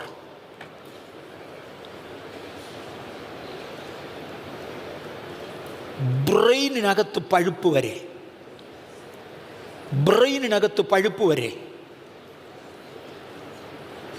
ബ്രെയിൻ മുതൽ വയറിൻ്റെ താഴത്തെ അറ്റം വരെ. Let me stop there. ആന്തരികമായ സോർ, വ്രണങ്ങൾ, കരിയാത്ത പഴുപ്പുകളുള്ളവർ പരിശുദ്ധാത്മാവ് ഇടപെടുന്നു. അടുത്ത 24 മണിക്കൂർ പ്രത്യേകം പ്രാർത്ഥനയ്ക്ക് ഇരുന്നു. അതാ പരിശുദ്ധാത്മാവ് ഈ രാത്രി പെട്ടെന്ന് പറഞ്ഞു. അടുത്ത 24 മണിക്കൂർ, നാളെ രാത്രി 9 മണി വരെ പ്രാർത്ഥനയ്ക്ക് ഇരുന്നു. ഇതിനകത്തിരിക്കണമെന്നൊന്നുമില്ല. നാളെ ഞാനിവിടെ കുറച്ച് ഉപ്പെടുത്ത് വെച്ച് പ്രാർത്ഥിക്കും. ഗൗരവമുള്ള ശാപത്തിൻ്റെ കെട്ടുകൾ പൊട്ടുവാൻ, ഗൗരവമുള്ള ബന്ധനങ്ങൾ അഴിയുവാൻ. നാളെ ഇതിൻ്റെ പുറത്ത് ദൈവത്തിൻ്റെ മഹാകരുണയാൽ കർത്താവ് ഞങ്ങൾക്കൊരല്പം ആത്മസ്വാതന്ത്ര്യം തന്നതിനാൽ എനിക്കത് ചെയ്യാൻ കഴിയും. ഒരുപാട് പേർക്ക് ഒന്നിനും സ്വാതന്ത്ര്യമില്ലാതെ പിശാച് വരിഞ്ഞ് കെട്ടി മുറിക്കിയവരുണ്ട്. കൃപയാൽ ഈ ചർച്ചിന് പ്രശ്നമില്ലാത്തത് കൊണ്ട് ഈ മേശപ്പുറത്ത് വെച്ച് നാളെ ഉപ്പിന് പ്രാർത്ഥിക്കും. ആവർത്തിക്കട്ടെ, ബ്രെയിനിൻ്റെ അകത്ത് ഫ്രം ദ ടോപ്പ്, വയറിൻ്റെ അടിക്കത്തെ അറ്റം വരെ, വിതിൻ ദ ബോഡി, അവിടെയും ഇവിടെയും വ്രണങ്ങളുള്ളവർ, പഴുപ്പുള്ളവർ, നാളെ അവരവരുടെ കയ്യിൽ, ഇവിടെ വരാൻ കഴിയാത്തവർ നാളെ അവരവരുടെ കയ്യിൽ ഒരല്പം ഉപ്പെടുത്ത് വെച്ചോണം. ഞാനിവിടെ പ്രാർത്ഥിക്കുമ്പോൾ എൻ്റെ കൂടെ ജോയിൻ ചെയ്യാൻ. ഈ ചർച്ച് നാളെ ഉപ്പിന് വേണ്ടി പ്രാർത്ഥിക്കാൻ ഞാൻ ദൈവകൃപയിൽ ശരണപ്പെടുന്നു. അതിനുശേഷം ആത്മാവ് നയിക്കുന്നത് പോലെ അതെന്തൊക്കെ ചെയ്യണമെന്ന് എനിക്ക് അറിഞ്ഞൂടെ. ഇപ്പം എന്നോട് പറയുന്നില്ല, ഉപ്പെടുത്ത് വെച്ചോളാൻ പറഞ്ഞു. ബാക്കി ദൈവത്തിനറിയാം, നാളെ പറയും. കർത്താവേ, ശുശ്രൂഷ നിർവഹിപ്പാൻ അടിയന് കൃപ തരണേ.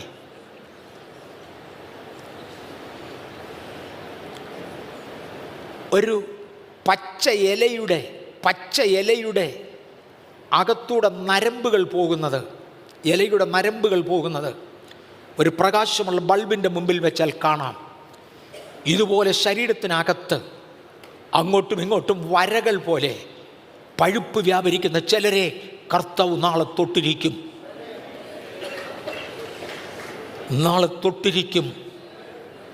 ഉപ്പ് ഇവിടെ പരസ്യമായി പ്രാർത്ഥിക്കും.